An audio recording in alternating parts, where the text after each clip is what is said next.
Good morning, everyone, and welcome back to Day 2 of the 8th International Conference on Indonesian Architecture and Planning, Iciap 2026. To begin this morning program, we will now proceed with our first keynote speaker session, which, like yesterday, will run across 2 keynote blocks with panel discussion in between. Before we proceed, we would like to express our sincere appreciation to our valued partners for their generous support in making the 8th International Conference on Indonesian Architecture and Planning, Iciap 2026 possible.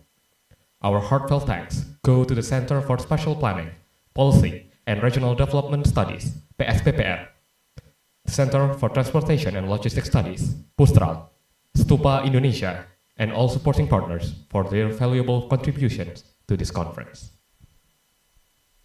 To introduce our first 2 speakers this morning and lead the discussion, allow me to first introduce our moderator, Dr. Muhammad Sanil Royshansyah, who is a lecturer at the Department of Architecture and Planning, Universitas Gadjah Mada, with expertise in urban and regional planning. Please welcome Dr. Sani Royshansyah to the stage. Dr. Sani, the floor is yours.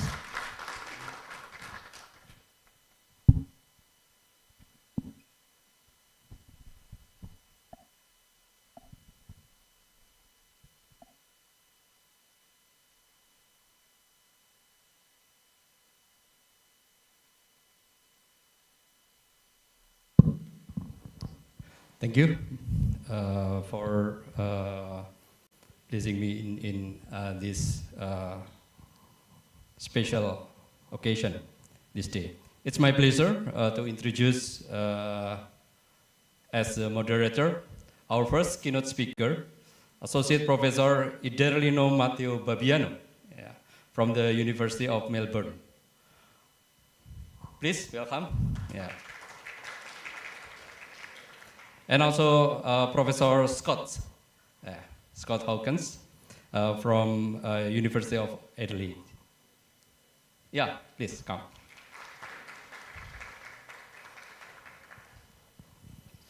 Yeah, good morning. Good morning. Good morning, distinguished speakers, colleagues, students, and also practitioners and guests. Welcome to the first keynote session of the second day of the 8th Biennial International Conference on Indonesian Architecture and Planning. Yes, as you know, my name is Sani Royshansyah from the Department of Architecture and Planning. This morning we will hear 2 keynote presentations addressing 2 dimensions that are fundamental in contemporary planning and design. The first concerns gender, mobility, safety, representation, and the everyday experience of transport system. The second, Professor Scott, concerns biodiversity positive design and the responsibility of the built environment professions to move beyond merely minimizing damage toward actively restoring ecological value. So before the speaker presents the presentation, I would like to introduce both of them. Professor Matteo Babiano is an architect, urban and regional planner, and transport scholars whose work bridges transport planning, active mobility, placemaking, gender inclusion, and urban governance, a very broad issues. She holds a PhD in civil engineering with a major in transport planning from the University of Tokyo, and has held significant academic leadership roles in diversity and inclusion at the University of Melbourne. She is also the co-founder and convener of the Women in Transport Leaderships Knowledge Network, and has contributed extensively to international research and policy discussion on women's mobility, transport, safety, public space, and inclusive leaderships. And Professor Scott Hawkins. Professor Scott Hawkins is landscape architect, urban designer and landscape archaeologist, right? Yeah. Whose research and teaching bring these disciplines together through a strongly transdisciplinary approach.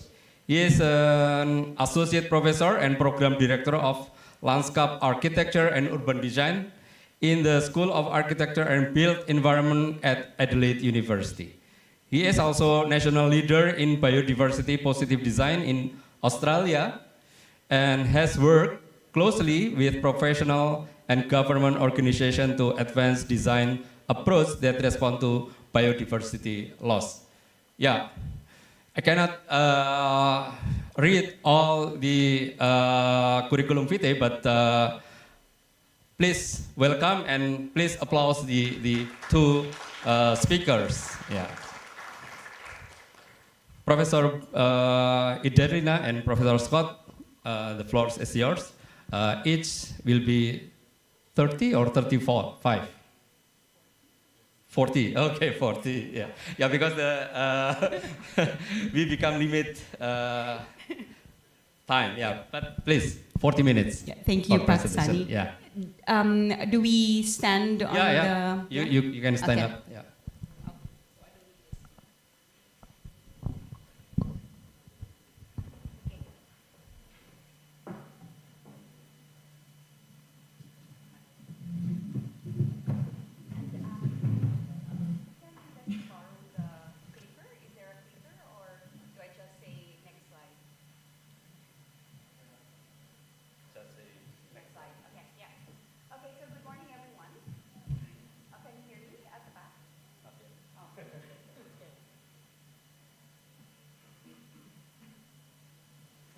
Oh, okay, thank you.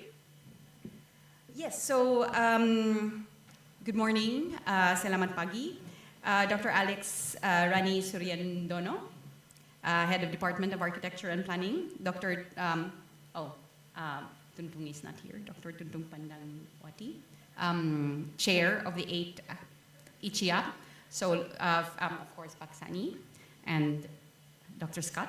Fellow invited guests, other keynote speakers, colleagues, ladies and gentlemen, selamat pagi, good morning, assalamu alaikum.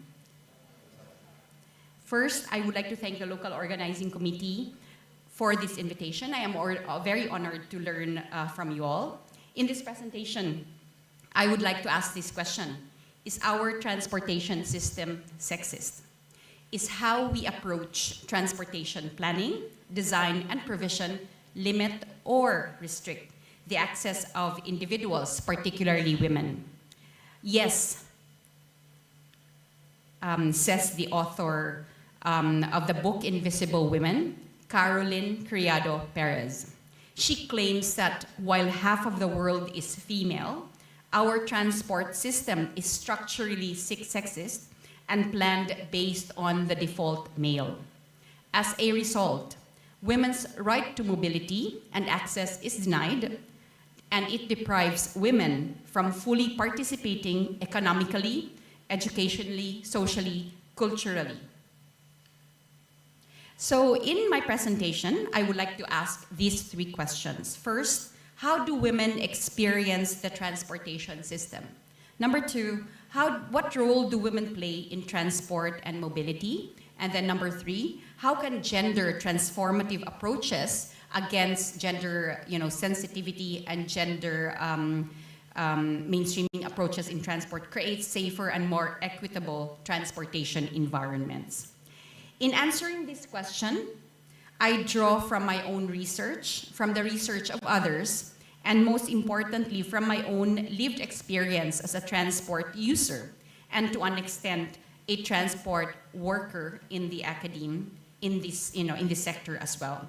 My analysis is place-based because it recognizes that a person's lived experience takes place in a specific context. While a lived experience approach is quite limited, it also can offer a rich understanding of transport use because it captures how we feel when we use transportation. So the outline of my presentation is as follows. First, I define who is a woman, what comprises the transport environment, I describe the women's experience from this dual lens as a transport user and transport worker. I will then enumerate approaches to address the women's issues in transport. I end with a call to action on how we can embed gender transformative approaches in transport. So definition of terms. So who is a woman? Here, I introduce the concept of intersectionality. I start with the premise that women is not a homogeneous group. They comprise of a spectrum of intersectional identities. So what is intersectionality? Intersectionality is a term introduced by Kimberly Crenshaw back in 1989 to describe the multiple burden that a person may experience because of their intersecting social identities. The concept of intersectionality allows us to better capture the diversity of women transport users because our social identity can influence how we travel, but also how we choose transportation, which obviously contribute to our overall transport experience. As you can see from this image, a common identity across all those in the image is their identity as a woman, which is a unitary identity, one identity. But a woman can also identify as a young girl. You can see there the young girl. So two identities of age and gender, or a Muslim woman, two identities of religious belief and gender, a black or white woman, two identities of race and gender. A trans woman would be someone who was born male, biological sex, identifying as a woman, gender identity, who might also experience invisible disability, so ability status. So that gives this person three identities, while a young mother on a wheelchair living with disability would have three identities, at least in this image, of age, life stage as a mother, and ability status. I hypothesize that these different individuals, when using the transportation environmental context, would end up having very different experiences of that context. Speaking of context, I would also like to create a shared understanding and definition of what comprises the transportation environment, especially for those who are doing transportation. It is important for me to have that shared understanding that when we talk about the transportation system, we are talking about three contexts, which is our commute is comprised of the access environment, so spaces of access to and from the bus or train stops, or when we move from our origin to our destination. Our waiting environment will be our points when we are immobile, at terminals, platforms, bus stops, so when we are waiting for the transportation option to come, and the riding environment when we are in transit, so we are traveling inside a bus, a train, or our vehicle. Again, in these different contexts, we may have different experiences at each of these environments. So one key challenge that women transport users experience is the gender-blind transport. A gender-blind approach to transport planning, management, design, and provision does not recognize that men and women use and experience transport differently. And because of this, women transport users and transport workers have persistently experienced exclusion when using and working in transport respectively.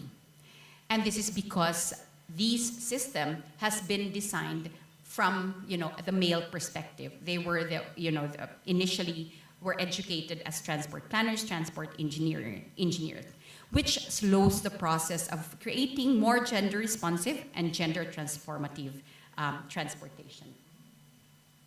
So that gender blind. Okay. So a gender blind transport that could not recognize the role of informal transport, the role that informal transport plays in our daily mobility, particularly for women. So depriving women from participating in essential opportunities. When I was growing up in the Philippines, I depended on informal public transport like jeepneys, pedicabs, tricycles, Our family did not have a car, like 80% of the Philippine population. And many women in Asia, particularly in Southeast Asia, are dependent on informal modes. I have also lived in Bandung, Bangkok, Manila, and the presence of a suite of formal complementing the informal, supported my daily mobility needs. And I was just telling Scott yesterday that prior to moving to Australia, I did not know how to drive a car. It was only in Australia that I realized that I actually need to learn how to drive. I was 36 at that time. And anyway, going back, as Uteng mentioned in her study, so she is one of the foremost transport and mobilities researcher who's from India, but now in Norway. So she says, many countries are characterized by the availability of paratransit systems, like taxis, auto rickshaws, non-motorized rickshaws, etc., which serve the needs of women to a greater extent. However, these modes do not form part of the mainstream government-run transport planning policies and programs, with little or no governmental backing in procuring loans, regularization of these services. A gender-blind public transport system do not consider the travel patterns of transport, different travel patterns of transport users. It only assumes that everyone travels from a single point of origin to a single point of destination, reflecting the journey to work, so linear, work trip made by men. See the green arrow in figure 1. Yet in reality, when I was as a mother with a young family a few years ago, I often combine my domestic and caregiving responsibilities, such as bringing my kids to school, doing domestic errands, such as going to the grocery shopping, with my wage earning trips, because I was also a full-time employee. So I trip chain. And so I am very much dependent on public transport. My travel pattern would easily be reflected with the circular motion that you can see there in that same figure, figure 1. Yet the way public transport was designed penalized me as a transport user. Public transport was either expensive because I had to move from one mode to another, or I needed to wait longer for public transport to arrive. As observed in figure 2, down below here, mothers with young family tend to take higher mean stops, so number of trips, than their husbands, both in the 2001 and 2005 data. Figure 3 is a trip generation information in 4 selected cities in Asia. The red line is that of female transport users, while the blue line of male transport users. The trip generation rate is higher for women than men in most cities except for Kuala Lumpur. And again, it could be because of the dependence of women on men when traveling. Older women, so the numbers around it are the age of the traveler. So older women aged 20 to 50 made more trips than their male counterpart in the same age group. These nuances in travel behavior between mothers, women, and fathers, men, are not recognized in the gender-blind transport system. Another gender-differentiated travel behavior is shown by the study of Nang and Acker in 2018. The diagram shows the time of day on the x-axis against the number of trips on the y-axis. This shows that domestic responsibilities in Southeast Asian cities have not changed significantly, at least in these cities, in the past few years. At least in Jakarta and Manila, men are making more commute trips and women are making more non-commute trips. And there are more women than men traveling during off-peak hours. So in a way, women's movement or travel are not supported by public transport because, frequent public transport happens only during peak hour. So again, women either wait longer or spend more when using transport.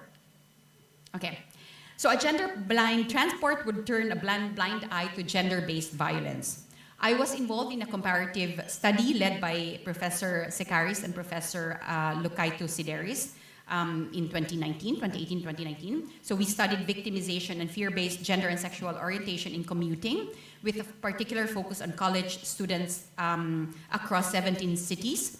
Obviously, this demographic is largely dependent on public transport. In our study, we found that the experience of sexual violence and harassment is deeply gendered. Student survey participants reported being victimized verbally, non-verbally, or physically, so both men, women, and non-binary individuals at each stage of their commute, but quite different types of harassment. We also found that these incidents of GBV continue to be underreported. So there was a lack of trust on the system where they would need to report. Our survey finding revealed that a staggering 85% of victimized students and bystanders who were party to, who saw what happened, did not report or make a complaint. As shown on this slide, a global survey data from 143 countries, it reports that 3 in 5 transport users experience sexual harassment, while 1 in 4 women transport workers say that violence against them was a regular occurrence in the workplace. In summary, gender-based violence continues to be a persistent issue for both users and workers of women workers and in transport. So women play diverse and multiple roles. They are carer of children and their elderly parents. They earn an income during the day and are homemakers during the evenings. In the walking study that I have completed 2 years ago, I have grouped women according to intersectional groups. So you can see there each graph would be representative of intersectional groups. So women carers, intersection of gender and caregiving responsibility, so WC, I'm not sure if you can see it, it's too small. Women carers experiencing disability, so 3 intersectional identities of gender, aging, and disability. Older women carers experiencing disability, intersection of gender, aging, disability, and caregiving responsibilities. And non-caring, non-disabled young adult. So these are young adult women aged 21 to 50, not identifying as disabled, and have no dependent caregiving roles. So in analyzing these groups, I found out that 42%, or almost 1 out of 2, women respondents were providing care to either a minor or an older senior individuals, but active mobility of care has received little attention. So those who are interested to do research on this topic, I think this is something that you might want to consider. Mobilities of care, active mobilities of care. So, caring for older adults or young kids with walking and cycling. Also, non-caregiving, non-disabled young adult women tend to be younger, with 4 out of 5, usually 18 to 30 years old, while women carers and women carers experiencing disability and older women carers experiencing disability tend to be older, with 3 out of 5 WCED, and who are 51 years old or older. So they are triple burdened. I will not explain the concept of burden, but the compounding impact of the disadvantage that you experience because of your intersectional identity. So that's the concept of burden, because they are they have caring responsibility, and they are also experiencing disability. While older women carers experiencing disability have quadruplet burden. So this burden is not additive, but it's multiplicative, so it's compounding. So let's turn our attention to the experience of women transport workers. We see women's underrepresentation in the global transport workforce. In fact, they account only 12% of transportation workers worldwide, according to the 2025 study of Kurshitashvili and other researchers. But actually, women's participation vary by subsector. So they only comprise about 5% of workers in land transport, 10% in water transport, 21%, so 1 out of 5, in warehousing and other support activities, and 38% in aviation. So here, the figure on the left shows the proportion of men and women participating in the transport and logistics sectors in different regions of the world. So it's differentiated between men and women and the proportion within each gender identity. So women in dark blue dots continue to be underrepresented relative to their male counterparts. And you can see on the right, and in Jakarta, Indonesia, this online article by the Institute of Transport and Development Policy, or ITDP, on the right, indicates that 3 out of 5 Transjakarta passengers are women, but women only account 2% of its drivers. On a positive note, that same article suggests that increasing women's presence in operational role will improve perception of safety on public transport and enhance the quality of service, especially for vulnerable passengers such as children, elderly, and persons with disability.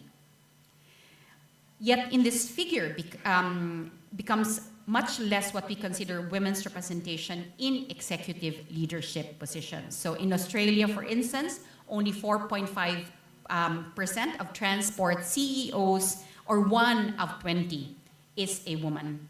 On this figure, the proportion of women in supply chain leadership is increasing between 2018 and 2021.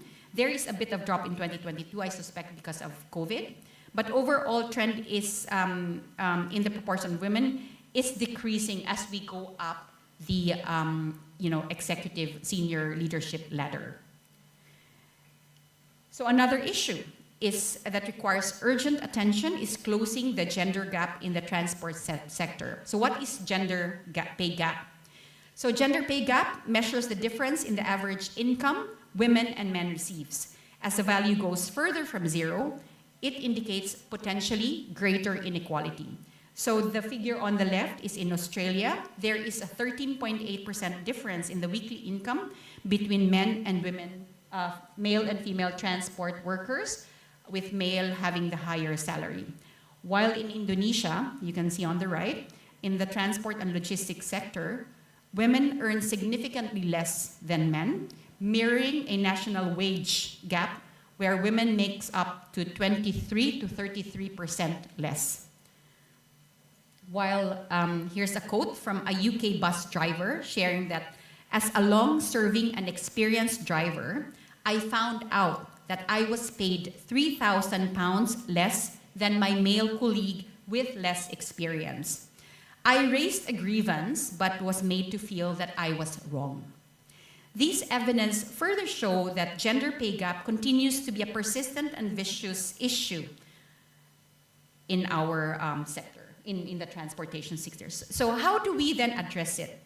While the previous slides only captured 2 of the many significant challenges that women experience in the transport system, we of course are interested to understand how we can address this issue. To do that, I'm not sure how to make this play. Let's listen what gender equality is all about. How is it different from gender equity? Oh, there. Oh, oh, there you go.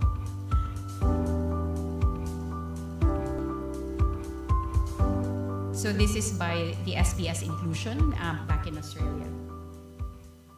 So gender equality for me is that, basically I get the same opportunities as men.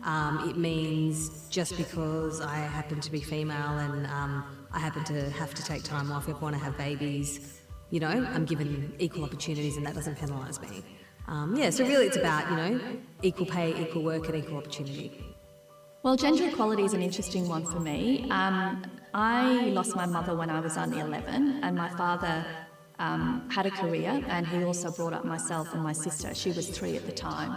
So, in terms of gender equality, I learned from a very young age that it was possible to actually have a career and also be a carer.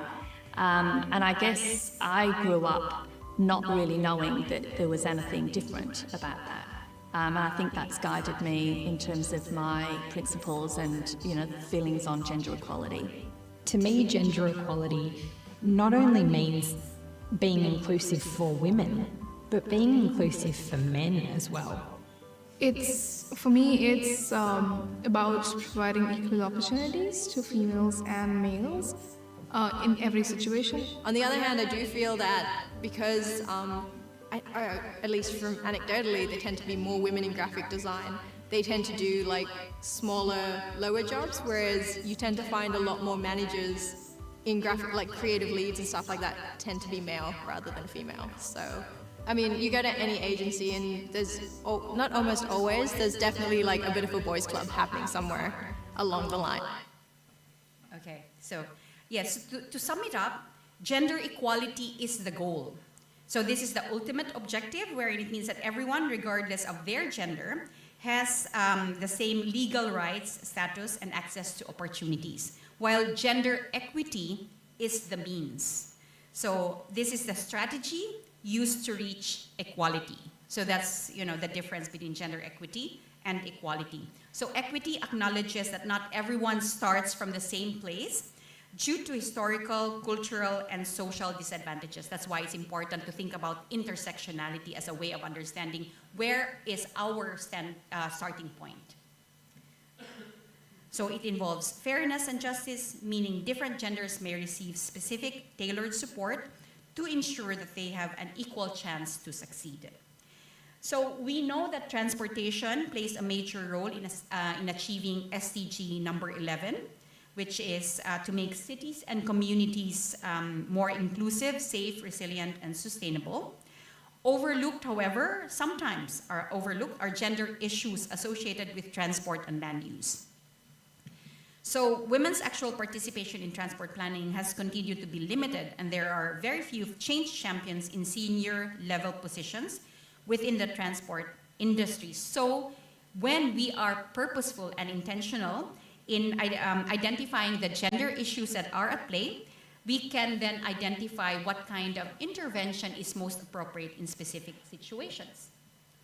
So this just gives you an example of a suite of interventions that are useful in addressing gender inequity.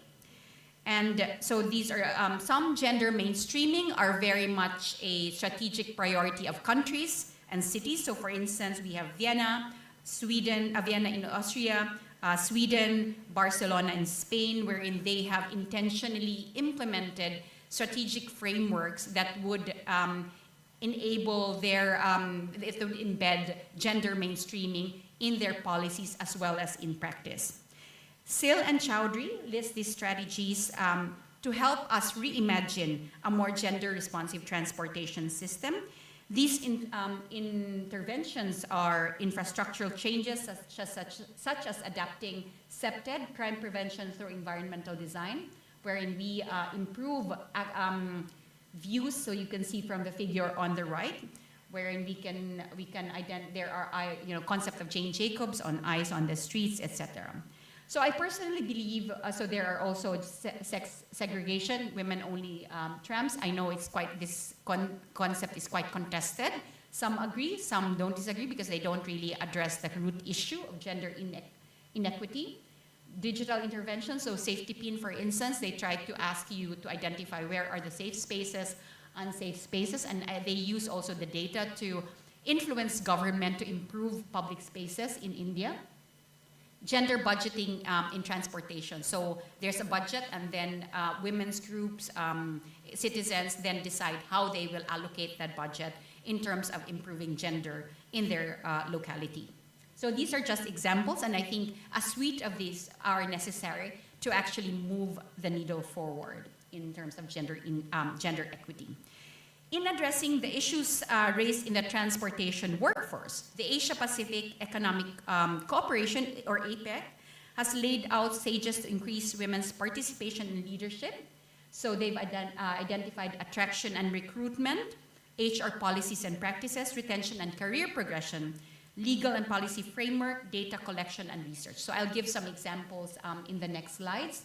So this one is increasing awareness among girls and young women that transport is a feasible career option and is a first step towards increasing their interest in transportation. So for example, at the University of Melbourne, my daughter actually joined this a few years, 2-3 years ago. And they call it Girl Power in Engineering and IT Camp. So they invite students from year 8 until they graduate in year 12 through a series of different activities across the different years, wherein it culminates with a camp in year 12, wherein the intent is to encourage them to take engineering. So apparently it has increased the number of uptake. So amongst those who attended camp, 50% of them actually went into engineering, not necessarily at the University of Melbourne, but they took up engineering. So we will not touch that. And then HR policies and practices. So while this is about the academic, in academia, this can also be applied to the transportation sectors. So public gender transformative HR policies, programs, and policies.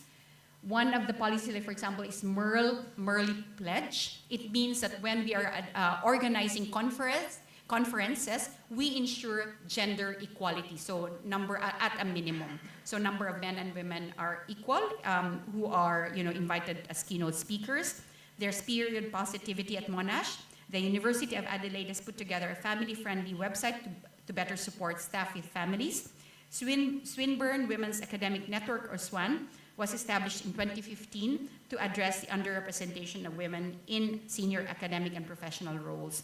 So these all are activities or interventions that have been recognized by SAGE. So SAGE stands for gender equality.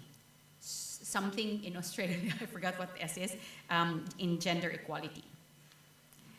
So the third one is retention, career progression, and leadership.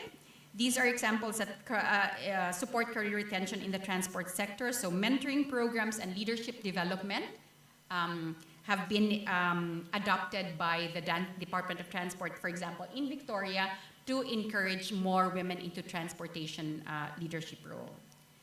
And of course, the fourth one is data and collection. So initiatives to improve data collected and gender disaggregated data that can help design gender-sensitive transportation. So the graph on the right are the studies across the years from 1970s. Okay, yeah, thank you. And the graph on, the number of publications that have been focused on gender. So I think we need to increase more. So around 2010, there was a big jump. I suspect there might have been, a Decade for Women conference or something that was around that time. And of course, legal and policy framework. So for instance, in Victoria, the Gender Equality Act of 2020 was implemented, and it's the first of its kind in Australia. It requires the Victorian public sector, local councils, and universities to take action towards achieving workplace gender equality. And we actually need to report on it every year. And it also requires our policy, program, and service embed gender equality and from the perspective of intersectionality. And we are also required to conduct gender impact assessment on our projects.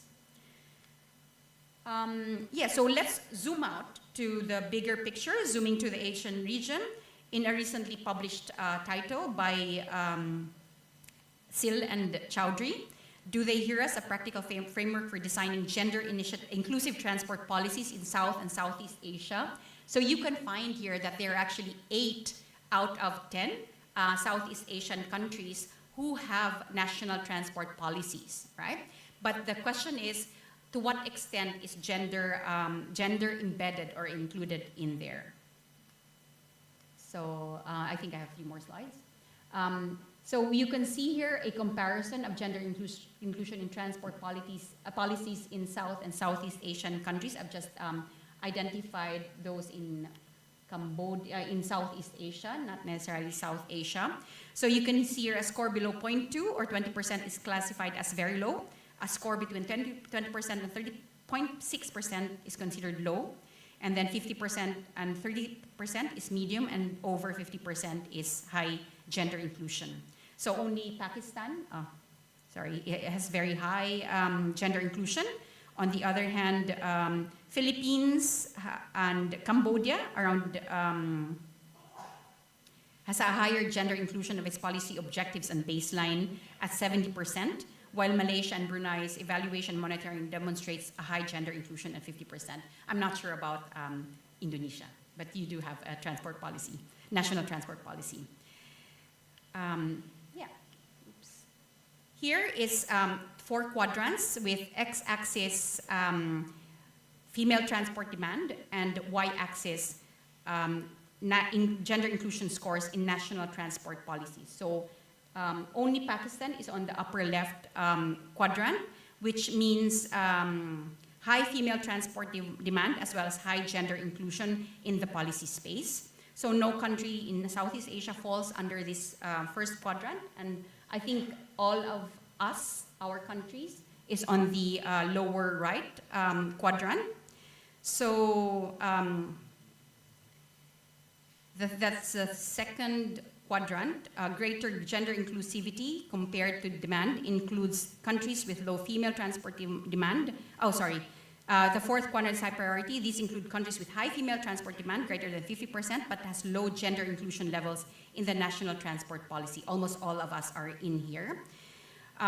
So I guess we still have much work to do. And to end my presentation, I ask this question again. Do I think our transportation system is sexist? I would have to say yes, it is. Yet this acknowledgement is actually the first step. It also means that we have the opportunity to try and embed a gender lens, which gives us greater awareness of what gendered transport experience and environment looks and feels like. This compels us to center the intersectional voice that we were talking about earlier, like female youth, the older women, and other populations who remain marginalized in our transportation system. This brings me to this provocation. How can an intersectional lens be adopted to better understand the women's experience in transport? In this presentation, we have identified some of the existing challenges that women transport users and transport workers experience. We found that there is a lack of sex disaggregated data, and the few research papers that have been examined that have examined gender show that the use of such an analysis can actually reveal important insights. So again, the provocation is what methods can be used to collect data, test ideas, and evaluate impact to know which ones work and which ones do not and can be improved. We know that enabling women leaders can bring fresh perspectives on how to best tackle big transport issues of today. We have identified strategies such as leadership and mentorship scheme and building women's capacity, which can position them at the forefront of transport innovation. And of course, we also need allies. We need to collaborate and to create more pathways to increase women's representation in leadership. We must encourage more male champions of change and to join us in our collective activism to support gender transformative and inclusive policies. And so I ask, how can we embed gender inclusion as a core value in transport policies and plans at the national, regional, and local levels so that we can create safer and more equitable transport for everyone? We have a lot of work to do, and let us start now. Thank you very much. Thank you very much, Professor Mateo Babiano, for that insightful and highly structured presentation. Yeah. Thank you. We will retain the questions we have and return to them after second speakers. Yeah. Yeah. Okay. Professor Hawkins will present entitled Biodiversity Positive Design, introduces a process that shifts professional practice from harm mitigation toward measurable net gains in ecological value. Professor Hawkins, floor is yours. Yeah. Yeah. Please, applause. Yeah.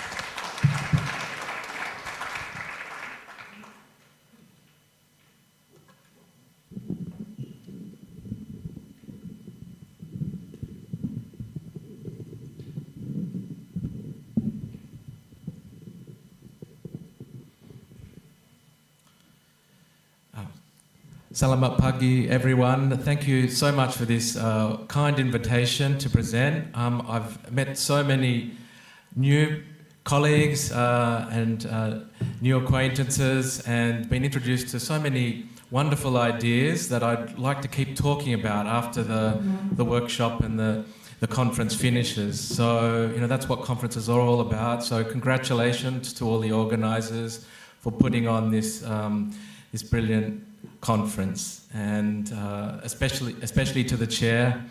And thank you, Prof. Idalina, for a wonderful talk. Idalina mentioned women are invisible in transport, and I'm going to talk about nature being invisible in cities and how to make more space for nature. And there's a great book that I'd encourage you to all look up called Invisible Friends by my young, brilliant colleague, the ecologist Jake Robinson. And he talks about invisible friends around us, the microbes in the air and the soil, and how they're essential for our health. So I was thinking how to connect our two talks, and that popped into my head. So yeah, do look up that. I might borrow the clicker.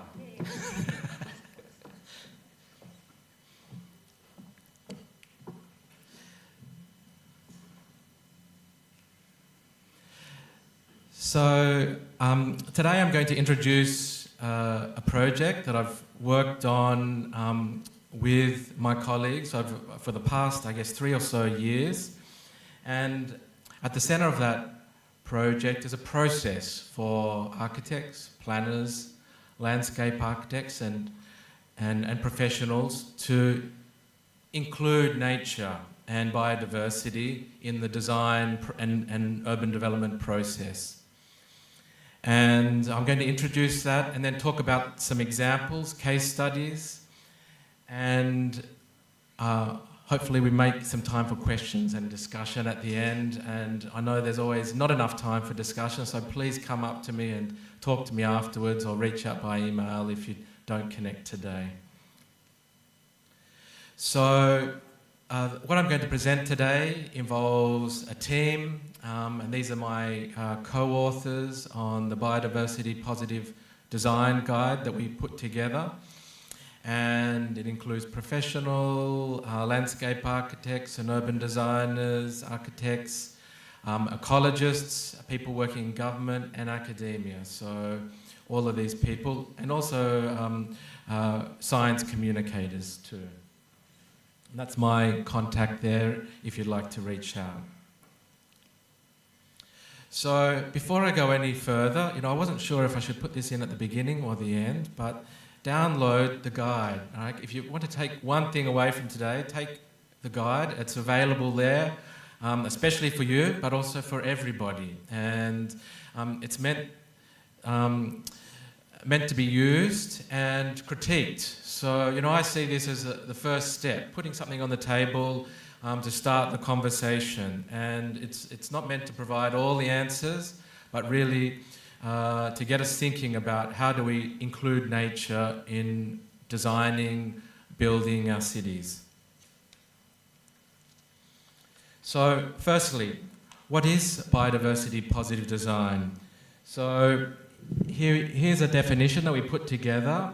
It's an approach that delivers measurable net gains in ecological value, contributing to the recovery and resilience of biological systems while meeting human and non-human needs, as well as project objectives, getting the project done.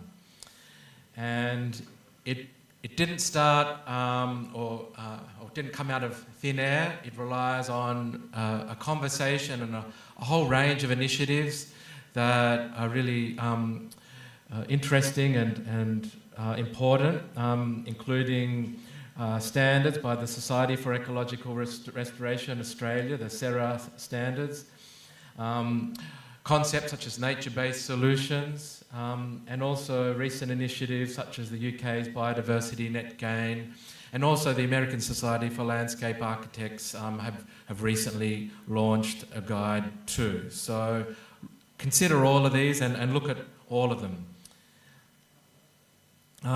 But so considering that there are all these other initiatives out there, why put together another guide. Well, we tried to do something different, and we also thought that none of those really addressed what Australia needed. And so here you can see, this is a map of the bioregions of Australia, and you can see there are so many, 89, and some of them are collapsing, and especially those ones around the coastline where people live.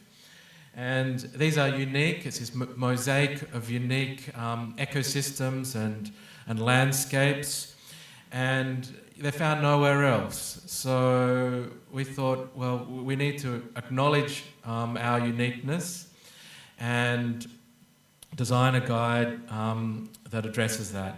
That being said, the guide is relevant, I think, globally in the way that it integrates with urban development processes, and I'll explain how it's relevant in a moment.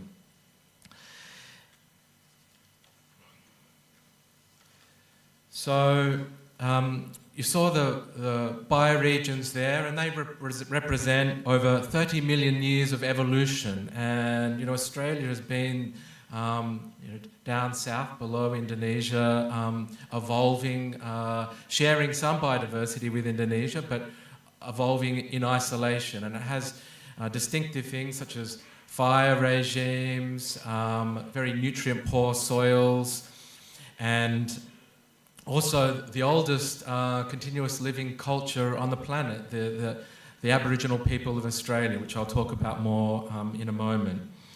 And to think about all these things in relation to the urban development process, we adopted the Royal Institute of British Architects Plan of Works, which is a given set of steps which all architects and developers work through to implement a built project. It could be a landscape, a building, or something else. And so those steps are arranged in columns up above. And so what we proposed was 7 steps which are laid over the top or braided into that conventional process. And what that does is inspire, encourage, and really capture the designer's imagination and attention in considering biodiversity at every step of the urban development process. So these are the 7 steps here, and I'm going to return to this later on and talk about several of these steps in more detail. So I mentioned the oldest living culture on the planet, the Aboriginal people of Australia, and like the bioregions map that I showed before, it's not just one culture, many cultures. There are hundreds of Aboriginal languages still spoken around Australia. Where I'm from, Adelaide, working and living on Kaurna country. So Kaurna are the local people, and they're part of today's contemporary culture in Adelaide. And so what we do in Australia as landscape architects and urban designers, planners, we're realising that they've been left out of the conversation, and that's a great injustice, and so they need to be involved right at the beginning and throughout the process. And so this project is a wonderful project, Wangayata, which was a collaboration with Kaurna elders and Oxygen Landscape Architects. And when the British invaded Australia, they took a lot of artifacts and cultural artifacts and put them in museums, including human remains. And so this project is about giving those human remains back and interring them in a burial ground and with many trees. So, why is it? I'm talking about biodiversity, and why is it important to also consider the Aboriginal peoples of Australia when we're talking about biodiversity. So there's this concept called the biocultural, and that's relevant to societies around the world. And that means that nature and humans have evolved together, okay? And in relation to Australia, the Aboriginal people have cared for and managed the whole continent. And, often people see Australia and think, oh, there's not many people there, there's a lot of emptiness. That terra nullius is definitely not the case. It's a living continent, and it's been cared for very carefully over tens of thousands of years. And since colonisation, that management has been disrupted, and it's caused a lot of problems such as wildfires and decline in biodiversity too. So there's research that demonstrates that where Indigenous peoples have strong ties to the landscape and are allowed to manage the landscape, biodiversity is healthier. So for this reason alone, amongst others, Aboriginal peoples need to be there leading the conversation, part of the conversation. And this diagram, okay, which is redrawn or adapted from Stefan Lehman's echo versus ego diagram, shows, I guess, the Western approach to humans and nature. Okay, so just leading on from the last talk, you can see there's the man at the top of the pyramid. Not saying that's right, but that's the way that society is structured, and then women, and then nature below that. And then probably at the bottom of that pyramid is all those organisms which I hinted at earlier, our invisible friends, which we don't see and don't even think about. Aboriginal people don't think that way at all. They see humans as part of a great web and part of a dreaming, which is not about the past. It's part of the present too, and all things living, but also the rocks and what we think of as non-living are all connected in this one family of relationships. And so this diagram tries to communicate that. So one other thing we did as part of the guide, we acknowledged there's a scientific way to define biodiversity, which is the diversity of all living things, including genetic diversity and structural diversity and so on. But there are a range of other ideas and concepts which perhaps the science doesn't capture so well. And those include things like urban biodiversity. Science hasn't really considered cities enough when it comes to biodiversity, and the novel ecosystems which are part of them. So novel ecosystems are ecosystems which have no historical precedent. Okay, they exist for the first time, and they're here because of climate change. They're here because of urbanization, and largely they're here because of the way humans are using and abusing the planet. So there are a whole range. I could talk about this for the next 30 minutes, but I won't. There's a whole range of concepts here. One that I'll point out is this idea of dark biodiversity, and that's the biodiversity that we don't even know about. Okay, and so we're discovering new species all the time. Just this past year, my colleague Katja Hugendorm, who's a bee expert, discovered 73 new bee species, and so that's just one genus, right? So that's amazing. So he's zooming in here, these different types of biodiversity here.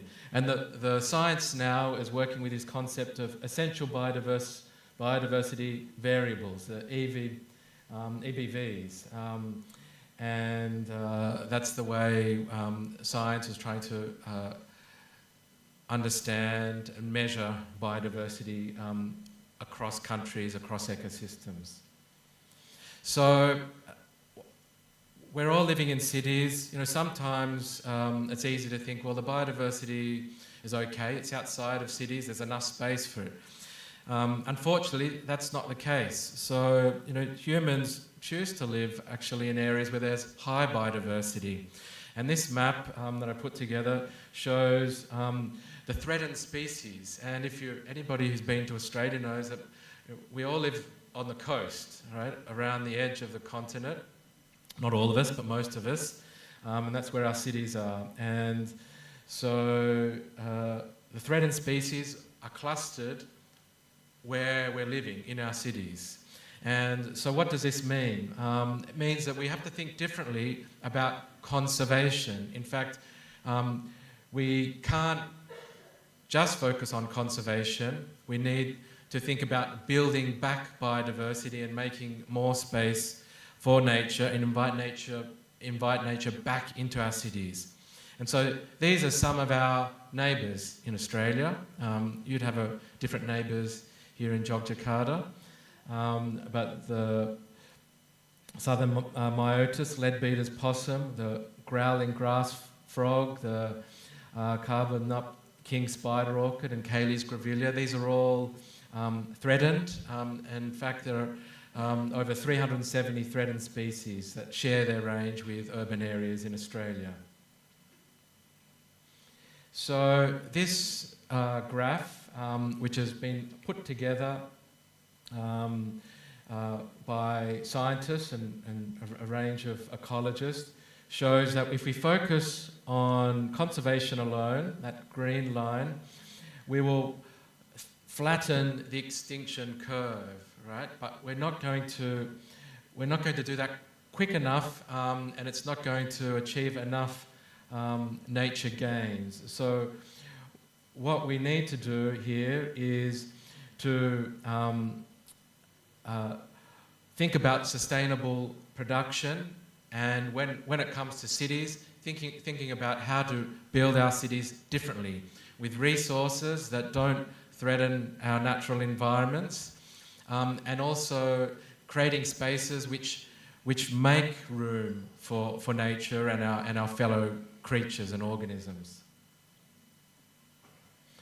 So the Biodiversity Positive Design Guide, put out by the Australian Institute of Landscape Architects, we've got 5 values, and I've read the definition before for you, but the 5 values here, we've got measurable outcomes, and which means we need to measure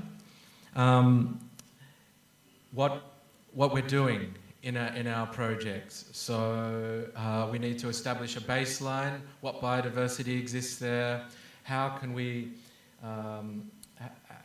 then begin from that and build back. And then human-nature relationships. This is so important because if people don't even see nature or appreciate it, they're not going to care for it, right? So that's something that architects, planners and landscape architects are especially good at, and we can consider how to do that better than most other professions, I think. Then we've got net positive impact. It means every project should improve on the baseline, improve biodiversity. Multiple dimensions, as I suggested before, there's not just one way to think about biodiversity. We need to think about the many different concepts and how to address them. Maybe it's not possible to address them all together, but at least we can focus on some of them and make gains in relation to them. And then, importantly, planners and architects, landscape architects, we're good at thinking about systems. We need to think about nature's systems too. The blue systems, our waterways and lakes and the rain. Green systems, parks, our streets, our gardens, and so on. And also our soil systems.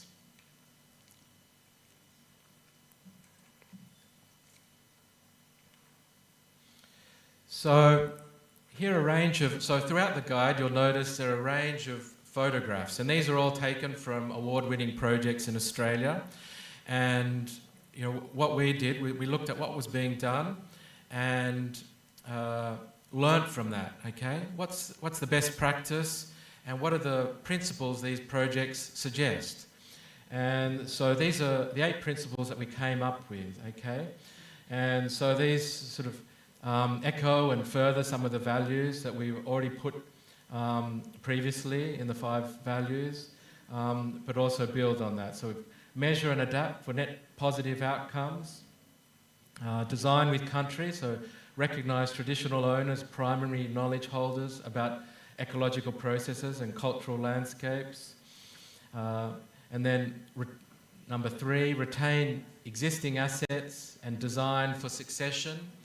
As that means that succession, we plant, we set up and implement the project, and then make sure that the system's in place so that the project can keep evolving and renew itself, regenerate. Maximise connectivity, so when you're thinking about one site, you're also thinking about the many sites it connects to around that. Are there streams that flow through it? Are there streets that lead into it that can be planted with trees to provide green corridors from it, and so on?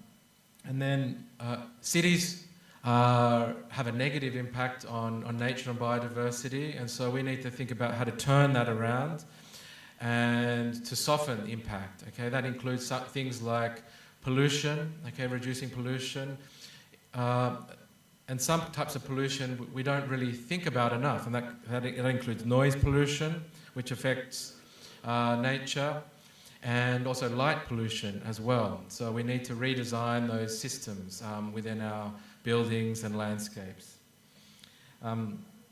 Design for change. So we're all aware of the climate crisis, and the biodiversity and the climate crisis are closely linked.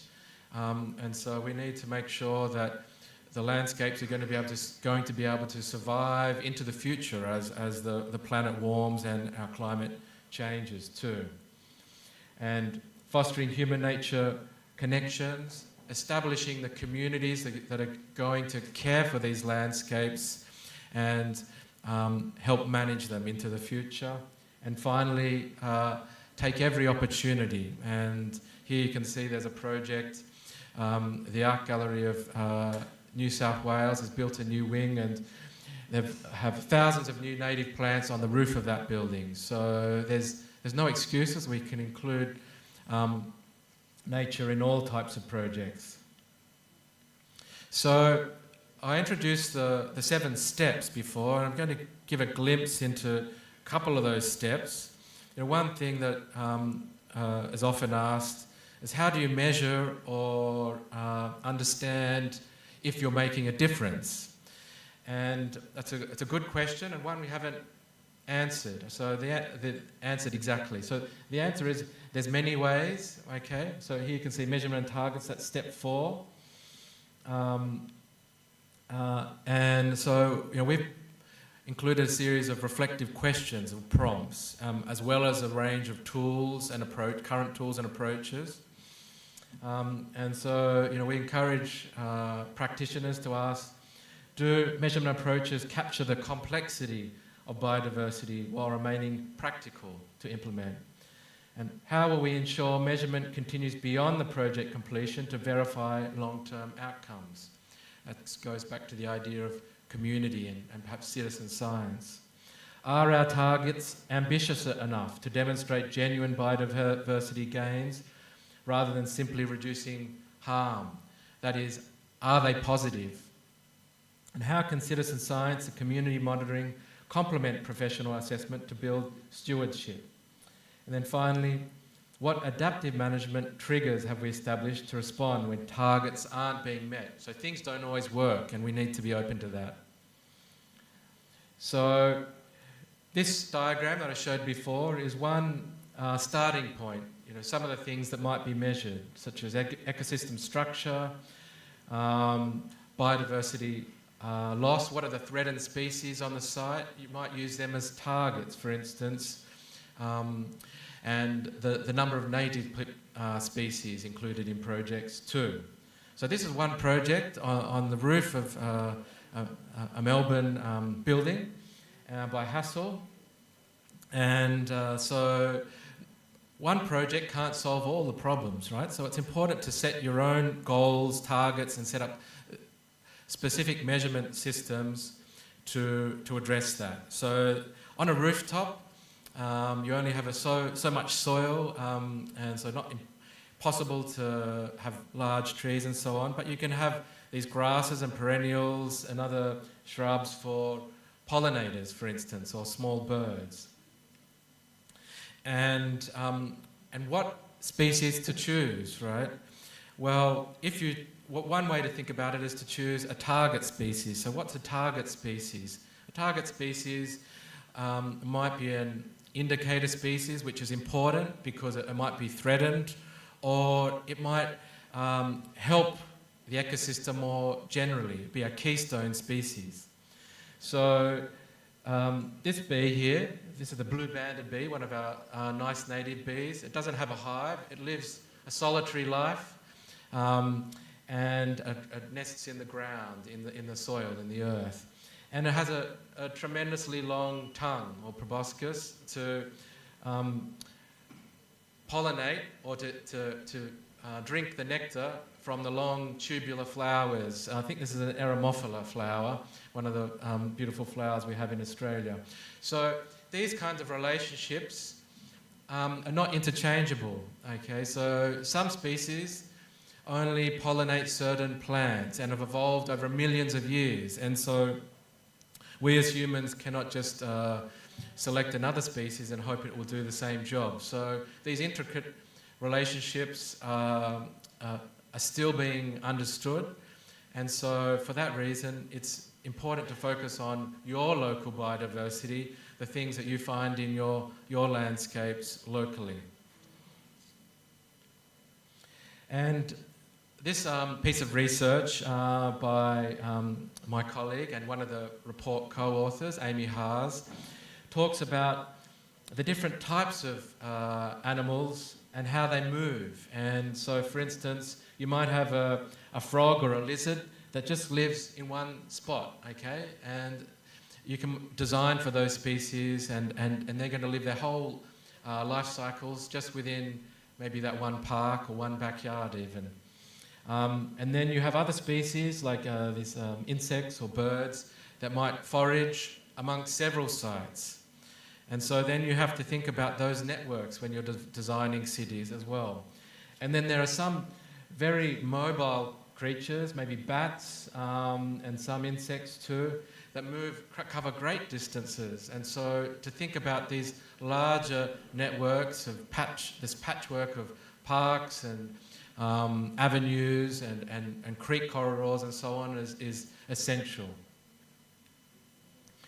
So one way of measuring, and Professor Elena mentioned apps such as Safety Pin, when it comes to women's safety. So in biodiversity, we're trying to do the same too.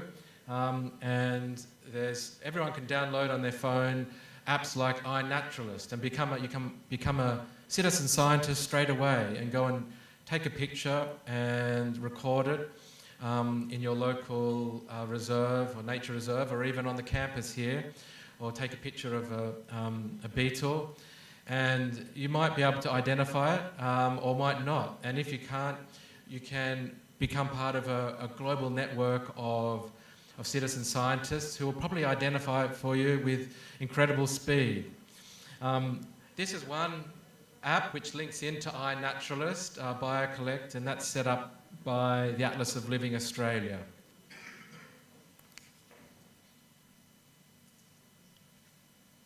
So, design strategies. How am I going for time, Paksani? Around 5 minutes. 5 minutes to go, okay. I've got more than 5 slides, so I better do something about that. So, design strategies. So this is another important thing. I've got some reflective questions here to get people thinking, and these are all in the guide. How do design strategies create self-sustaining ecological systems that require minimal long-term intervention? How do we let nature take care of itself? And have we designed for ecological succession and system maturation over 10, 25, 50-year timeframes? And do our specifications support establishment success while building long-term resilience? And so on. So let's skip to, this is one diagram which introduces visually some of the design strategies that designers can implement to reduce exposure to negative impacts, and also some strategies to enhance resources for biodiversity. So I've mentioned urban heat island, reduce artificial light, and so on, and reduce exposure to feral animals and predator species as well. And then down below, include woody debris and dead wood on the ground for different species, insects, provide water bodies, and so on. So take a look at this diagram. Now, this is a project by my colleague Mark Tyrrell of Tyrrell Studio, and we worked on this together. It looks at Sydney as a green network and of small projects all stitched together, and cities of fragmented nature, so we need to consider how to stitch it back and reconnect it. And you can do this at various scales, so at the metropolitan scale, at the district scale, and at the local scale too. So these strategies are very useful for every city, and we'll encourage you to look at the terrain and the living foundations of where you live. And you can download the Sydney Green Grid from the New South Wales Government Architect website. And then you can go down further in scale, look at the street sections and the urban section, and think about the connectivity and the different types of ecosystems within the city too. So the report, the Biodiversity Positive Design Guide, finishes with a series of case studies. So these case studies are just the beginning. So I encourage you to use the guide and to think about case studies of your own. You might use it to reflect on projects that you're working on or you're studying at university. This is a great project, Gosford Leeds Club, which introduces the tidal system back into the city. And there was a wall built previously, and they introduced it back in to reintroduce the estuarine ecosystem. So these are the 4 case studies. And we've used also the 7-step process to reflect on them as a kind of rubric. Where are they? Well, they're all great projects, they're all award-winning projects, but where could they do better? And the guide helps us understand that. So this is one project I'll finish on. And it's a South Parklands wetland by one of Australia's best landscape and urban design firms, Taylor Cullity Lethlean. And right at the beginning of the project, they met the community and the stakeholders. And these are some of the Ghana elders and locals. And this is a smoking ceremony that started the project. And they've been involved with this project all the way along. And the project then, understanding the ecological context. This is Adelaide's great park system, the Adelaide Parklands, but it was designed as a colonial system, and so how to restitch the stream systems back together. And this wetland is a completely new artificial wetland built in the park. And how to bring people to the wetland, and how to provide cues to care within a system which many people might not understand. So that's so important. And then targets and measurements. Already a lot of threatened species have come back, and these are being monitored. Okay. And then the design of the park itself. There's many beautiful and careful design moves to give nature space, but also to allow people to appreciate it in special vantage points throughout the wetland system. And then ongoing management. So It's cared for by the City of Adelaide, but also the local community too, who have really taken an interest in this project as both a recreational but also an ecological resource. So I'll finish there. Thanks so much for having me. Hopefully we've got time for questions. Thank you very much, Professor Hawkins, for the detail and I think it's a thought-provoking presentation. Thank you. We have now heard two presentations that address different yet deeply connected dimensions of planning. Okay, so now we have time for one or two concise questions from the audience. Please raise your hand and introduce your name and affiliation, if any. So please, for both of them or one? Okay, for Bu Babiano, Iderlina. And one again for Pa Scott. Okay, Okay, only both questions. Enough, because a limited time. Okay, thank you, Mbak, please. Okay. Good morning, Prof. Thank you so much for the opportunity. I would like to ask about, in your presentation later, you listed women-only transport as one of several interventions. Some cities, including Indonesia, have adopted women-only train cars to improve safety. While this may be effective in the short term, some argue that it addresses the symptoms rather than the root cause of harassment. From a gender transformative perspective, how do you see this trade-off? Thank you so much. Thank you, Mbak. And the next question, please. All right, thank you for the opportunity. My name is Audrey. I am a lecturer from the Department of Architecture in Institut Teknologi 10 November, or ITS Surabaya. Okay, so I have one question for Scott. Actually, looking at the biodiversity positive design, it reminds me of when I lived in Australia before. Actually, I live in Sydney.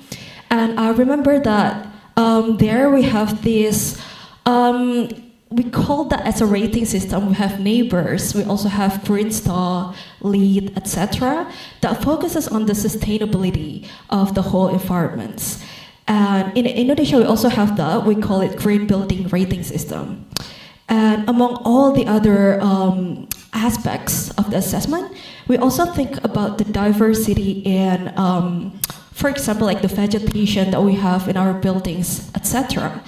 But then we focus more on the environmental systems of that. For example, if the trees that we use have the width of canopy that are beneficial for the people inside, or maybe it has the potential to reduce noise, etc. So we don't really talk about the animals or the natural habitats in the space.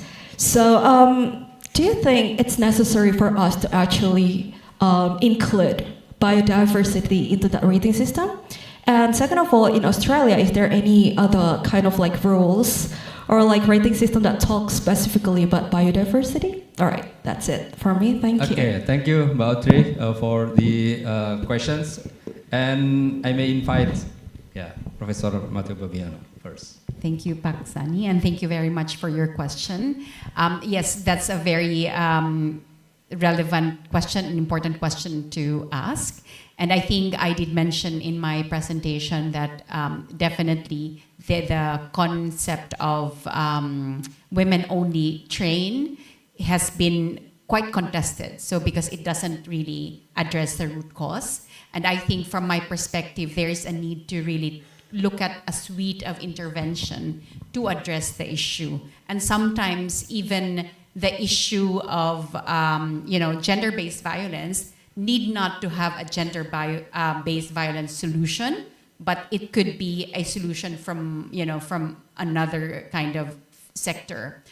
What I mean is, so for instance, if we enhance or improve respect, for example, instead of saying, okay, let's put surveillance cameras around, maybe it can actually address the issue of gender-based violence, because as a value, if we value as a person respect, respect to each other or with each other, then it means that we will not do something negative to the other person, right? So what would that entail in terms of physical design, right? Or policy in place. So I think we need to really be, to broaden our perspective and to understand that we need to have several suite of interventions. And as you've mentioned, it can be definitely a temporary solution and can be that, temporary now solution, but then you have to think about what will you do as a way to address the root cause. Hopefully I was able to answer your question. Thank you. Thank you, Professor. And then, Pak Scott. Thanks so much for your question. It's a really good one. And I think all those initiatives that you mentioned, like Leeds, and in Australia we have the Green Building Council, with a star rating system, they're beginning to integrate biodiversity too, right, as you mentioned. And so I think it's just the beginning. One metric that's often used in cities is tree canopy. We need to have 30% tree canopy or 20% tree canopy on this site. That's just one metric, but we need to think about the system as an ecosystem with many different living connections, and that's very complex, and it cannot be captured actually by those rating systems. But I think they're a good start, and we need to keep working at it. So I think that's what I was trying to say today, that this is really the beginning of a huge challenge. But let's talk further. Yeah, thanks for the question. Thank you very much. Yeah, I think time is up, and we understand of the limitation of time. So perhaps the lessons from this session is what remains invisible in planning eventually becomes vulnerable, right? Yeah. Thank you for presentation and small discussion for us. Please big applause for both speakers and all of Terima kasih. us. Thank you very much. And time is for Master of Ceremony. Thank you. May we kindly ask our keynote speakers and the moderators to remain on stage as we proceed with the souvenir presentation. Thank you.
Thank you very much.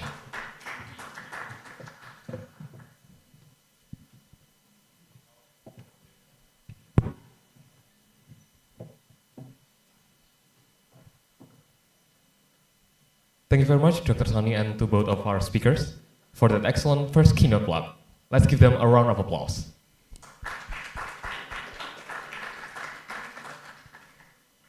Now we move into our second and final keynote block of the conference. To introduce our next two speakers and lead the discussion, allow me to first introduce our moderator. Dr. Nedhio Mukti Imam Syafi'i is a lecturer at the Department of Architecture and Planning, Universitas Gadjah Mada, specializing in architectural technology with research interests in building science and technology, urban microclimate, thermal comfort, computational design, and sustainable building performances. Please welcome Dr. Nedhio Mukti Imam Syafi'i to the stage. Dr. Nedhio Mukti, the floor is yours.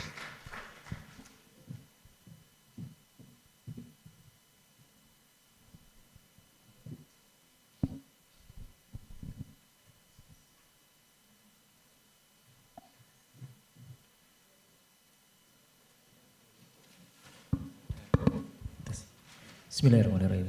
Assalamualaikum warahmatullahi wabarakatuh. Very good morning for everyone here. A very welcome again. So I think this is going to be our last program or our second keynote speaker on today's conference. I do believe that you already enjoy the first day, and I hope also you're gonna enjoy the second day. And most important thing is that you also enjoy Jogja. So on this second keynote program, I'm gonna invite two very prominent researchers.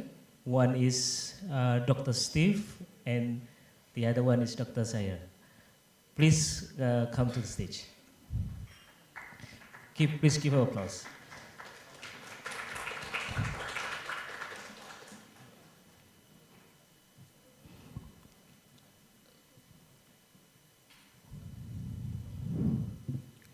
Okay, so my name is Ned, as introduced by the MC. I'm going to be the moderator for today's session. And before we start our presentation, I will introduce you to both of our speakers. One is Dr. Steve. He's from Singapore Institute of Technology, and he's going to present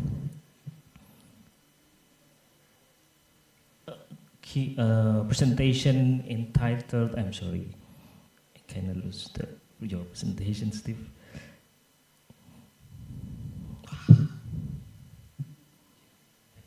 Okay, alternative cooling technology, cooling indoor spaces with low energy consumption and environmental impact. So, Dr. Steve, first of all, thank you, and I'll give you the floor.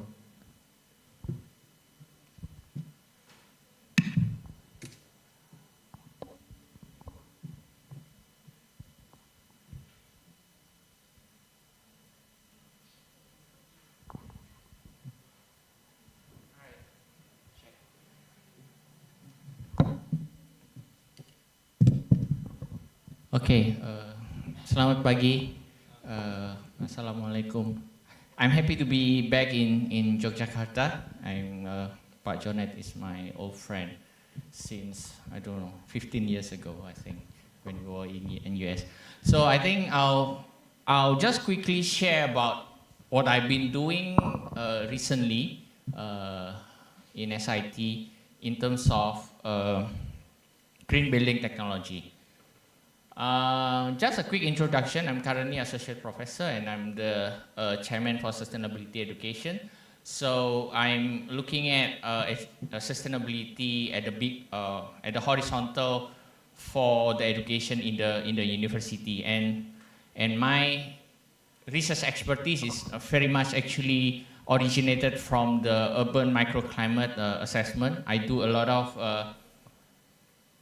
urban heat island research, and in fact one of my PhD is I developed a urban microclimate prediction tool for urban design and planning. And currently I also have quite a number of research in relation to green building technology, which I'm going to share today. I hope you can learn something from today's lecture. I can understand that perhaps my lecture will be a bit more technical. Honestly, my background is in architecture, so I'm not that technical, but again, I cannot help it. All right, just a quick context, right?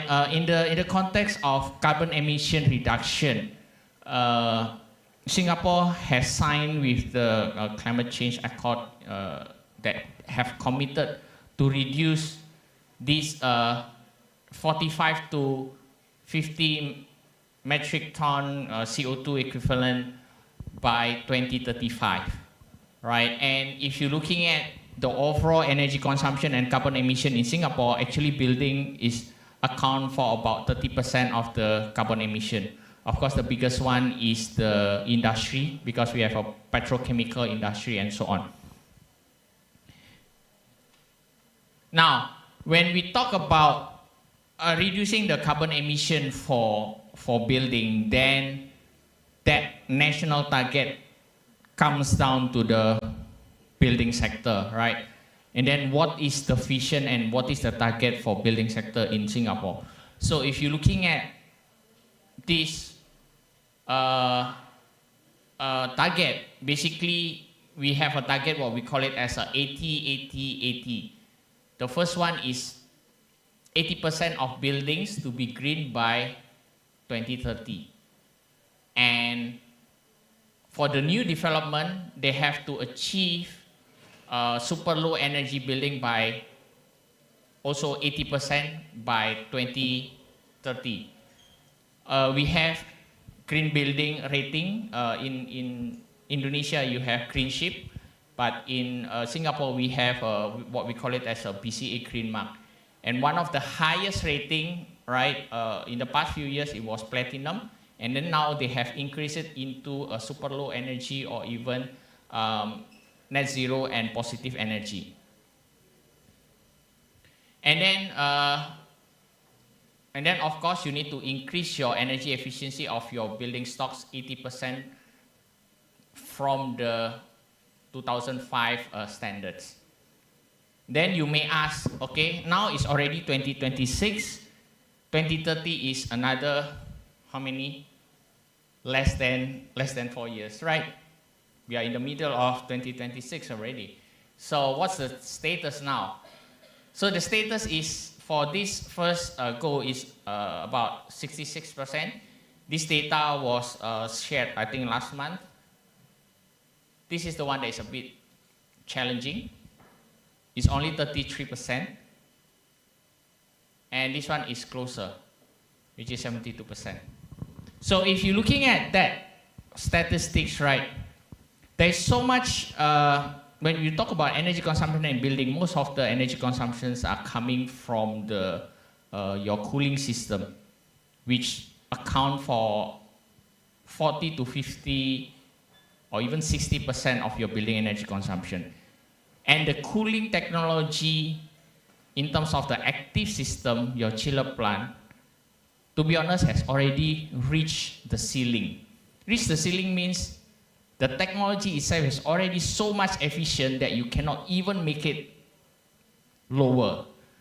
So therefore,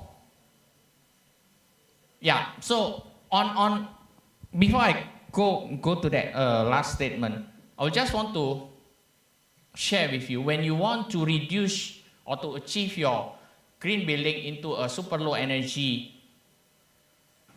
target, super low energy building, then you have to follow these steps, and it must be done in sequence. The first one is passive strategy, active strategy, management, and renewable energy. So for architecture students here, I would like you to remember all this strategy. If you want to take photo, you can take photo, but there is a source. If you want my slides, I can share with you. I teach this to my students, that when you design your building, the first thing that you need to do is to ensure that your passive design is correct. All right? Passive design means including what is your building orientation, natural ventilation, insulation, and so on. You have to make sure that it is correct. You cannot, let's say, orientate your building to face east and west, right? And then you talk about reducing the heat by active strategy. So first thing first, you need to tackle this. And then the active energy is talking about your energy efficient cooling system. This is the one that I'm going to share more about, because on the conventional air conditioning system currently, I said the energy consumption or the energy efficiency has been very, very good. There's so much that there's already hit the ceiling where you cannot even make it lower than that. And then of course, once you have good passive design, you have active strategy, then you start to do your smart energy management, which typically, currently, this is like very, very hot words, right? AI, IoT, remember? So like smart lighting system, when nobody here, then you all the aircon is shut down, then the light is shut down and so on. So that's related to that.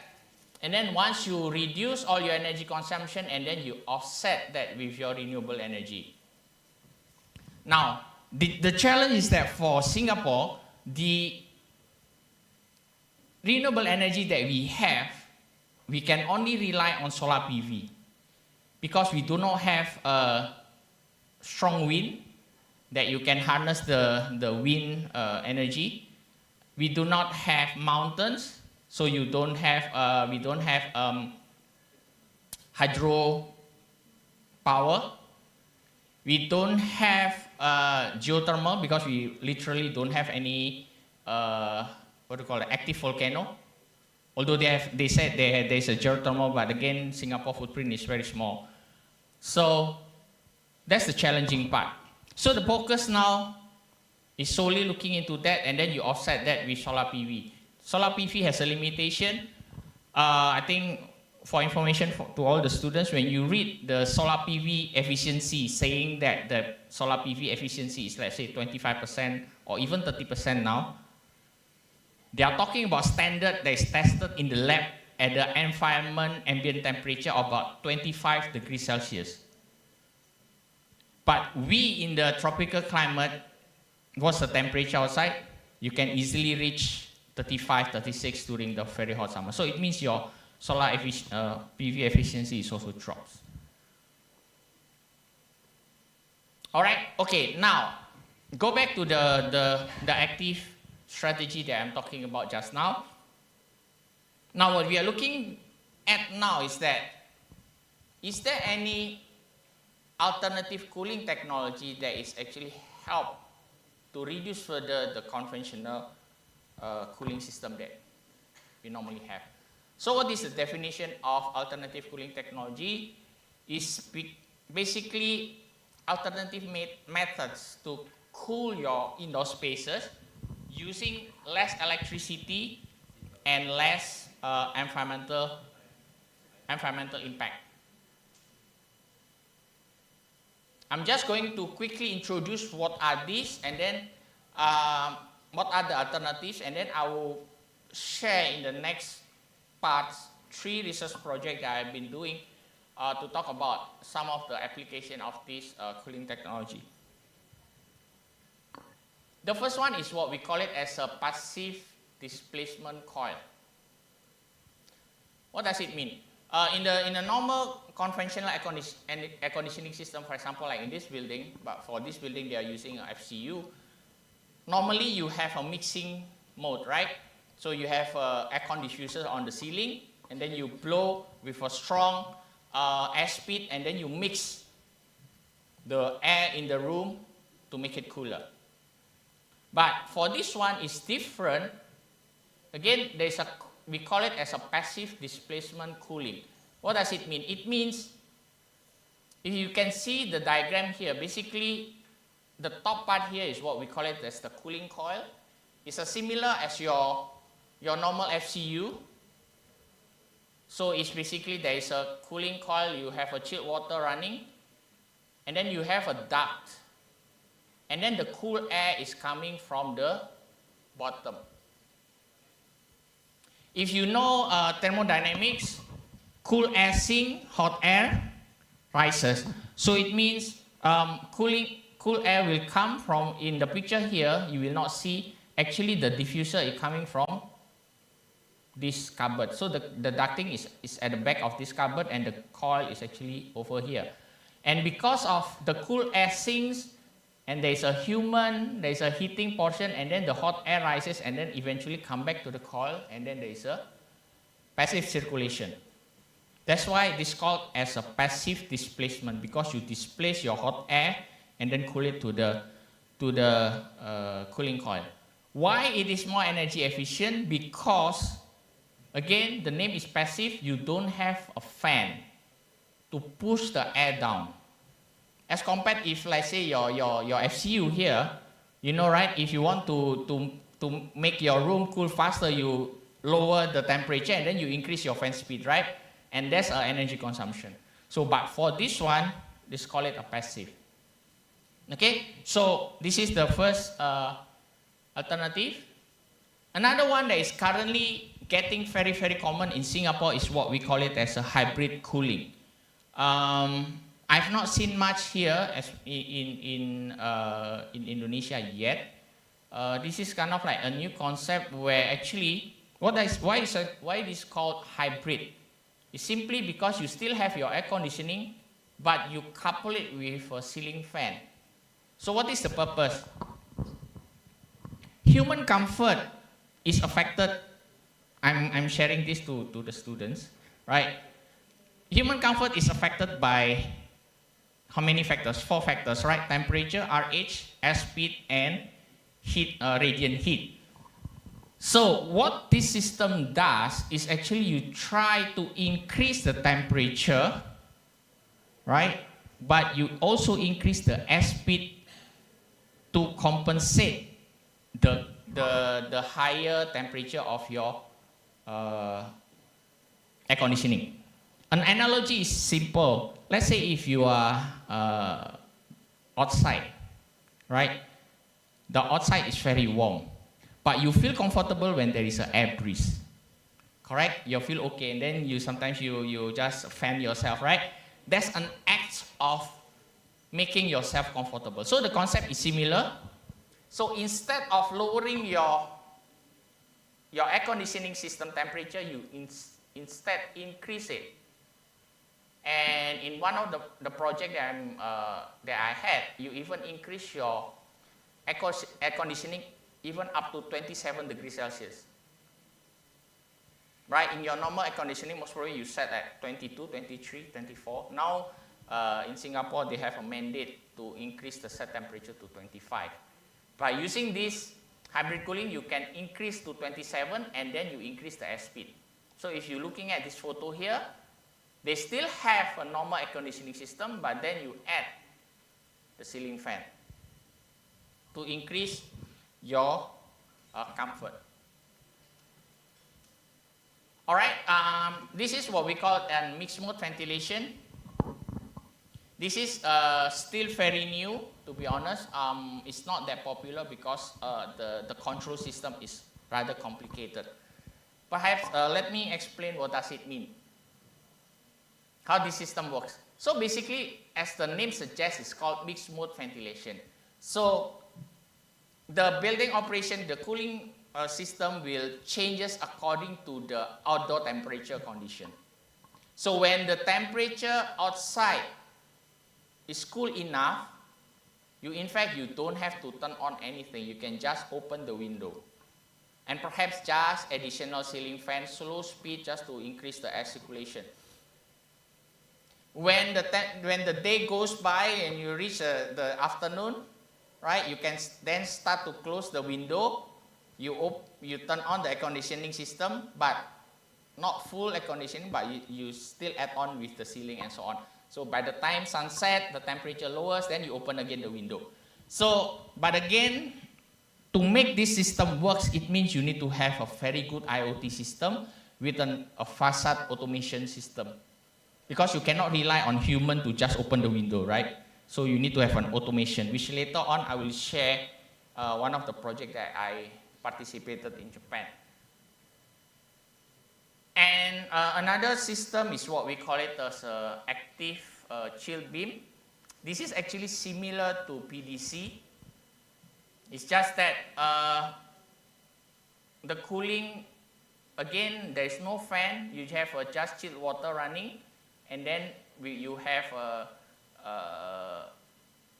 displacement, or rather a slow ventilation air supply, and then goes down, and then the hot air rises and then comes back and then touch this cooling coil.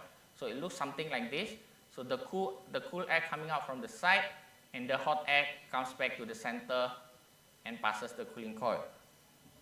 But for this technology, it is a bit challenging unless you separate your cooling system for latent and sensible heat.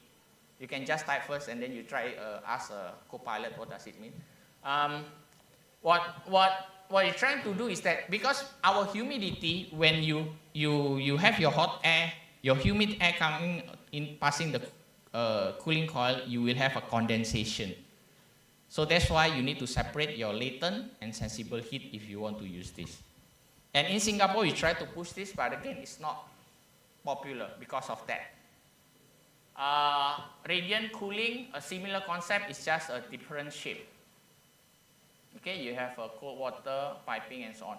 So if you don't separate latent and sensible heat control, you can imagine that your humid air will condensate on this plate, right? That's why it's a bit challenging for tropical climate. Now, I'm going to share with you the first project that I have. It is what we call it as a passive displacement dual cooling coil. It's similar concept to just now the schematic that I have. It's just that the cool air is coming from the ceiling, something like not, the duct does not goes to the floor. So the cool air is supplied, and then the hot air will come back to the coil, something like that. Okay, the chilled water come in, and then goes out. So I have a setup, so it looks something like this. So basically you have a coil, and then the cool air coming out from this diffuser here. So the hot air will pass through this blue colored fin here and then drop. Okay, what does this graph means? We tested different scenarios, which is a scenario 1 until 7, which has a different cooling load. It means the number of heating, the heat inside the building. 0.5 kilowatt, 1 kilowatt, 1.5, 2 kilowatt, and so on. And then the y-axis on the left here is the average temperature, and this is the average temperature of the coil. So based on a Singapore standard, air conditioning system has to achieve range between 24 to 26 according to the requirement, all right? But if you're looking at the here, right, we tested the blue color here is 7.5 degrees Celsius of chilled water temperature, purple color 8.5, 9.5, and then the yellow color is 10.5. For lower cooling load, there is no issue with the PDC. It can achieve between 24 to 26. So it is within the requirement standard, right? And the thermal comfort level is still within 0. PMV level. Again, if you do not know what is PMV, you can just take note what is PMV and then you ask Copilot. Okay, this is another lecture of this related along to this. All right, but basically we try to achieve PMV between 0.5 to minus 0.5. So, second scenario. You can see for this one, the temperature is above 26. If it is based on the building standard, it actually exceed the standard, right? However, the thermal comfort is actually just on the borderline. The same thing for this. This one is, of course, does not meet, because when you have a higher cooling load inside, many heat generated inside, then the aircon cannot cool down the space. But what is interesting is this. For lower chilled water temperature, right, 7.5, 8.5, and some of them are 9.5, although it exceeds 26, you actually achieve a PMV below 0.5. So what does it mean? It means if you use this technology, by right, you can revise your building code saying that if you use this technology, you can still meet the requirement if you increase your room inside the temperature of 27. So it means you save energy by increasing your temperature. All right, how much time I have left? I like to do lectures. Huh? Still a lot. Okay. All right, so we did a test into a retrofit into a hotel room. Right, so we did and renovate because some of the potential for this technology is coming from this kind of space. So I'll just quickly show you the data. What does it mean? I will not go to the details. If you're interested, I'll tell you. I'll just quickly show you. Okay, then, because this is again when there's a new technology, right, when it is introduced, usually the pushback are coming from the user. That's a typical, when you have something new, it's not common, people will raise feedback. Or in a facility management term is what we call it as a complaint. You like to call and complain. All right?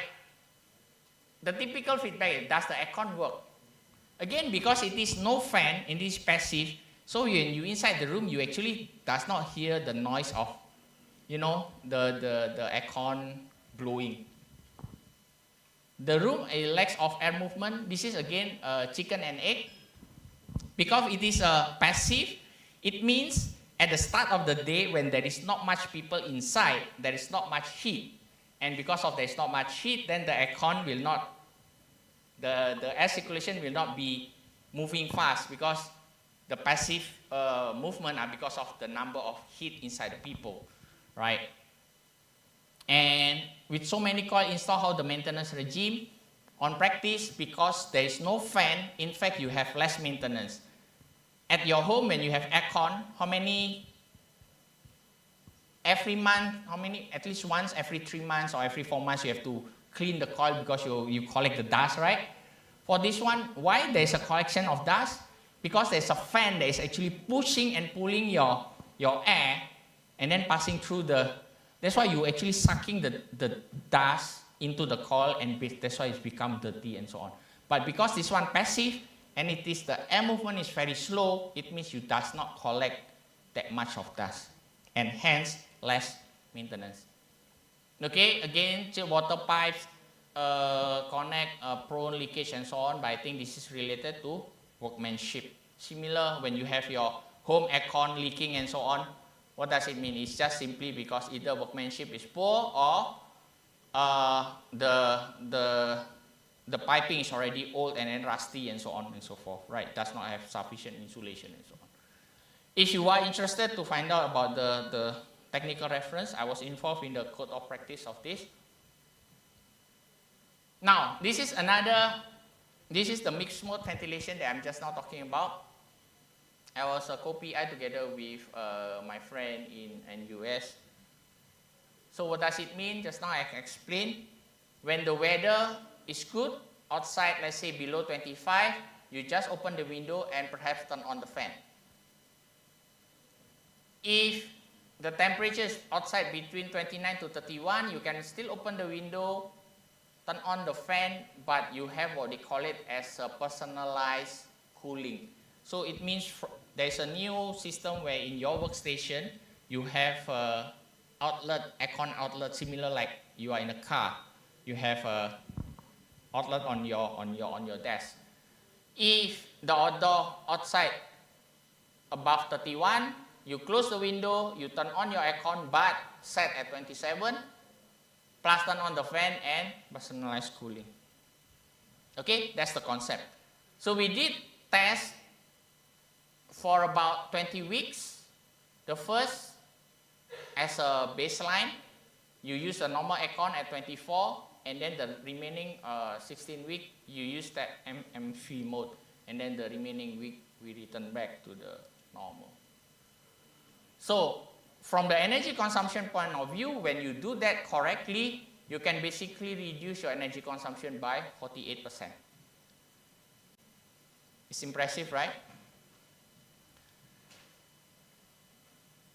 So we did, again, energy consumption itself, but if the occupants does not accept it, it doesn't mean anything, because when we implement green building technology, you must ensure that your occupants are comfortable.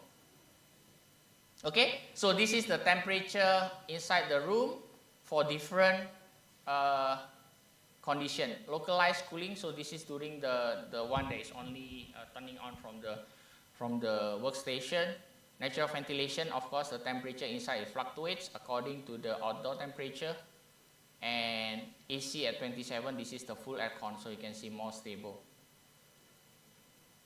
Now, what I would like to highlight here is this. The interesting part, especially for the localized cooling. During the first few weeks, the acceptance level of this technology was very, very low, which is close to 50% or in fact 40% people does not like it. Noted, 5 minutes. Okay, I need to rush. So, but by the end of 14 and 16, you can see the blue bars here are increasing. You know, based on the standard, ASHRAE standard, you need to fulfill of at least how many percent of PPD? About 90%, right? 80 to 90%. You have to make sure that people feel comfortable subjectively, right? Because different people have a different thermal acceptance. So what we did? During the first few weeks when you introduce this system, a lot of people complain.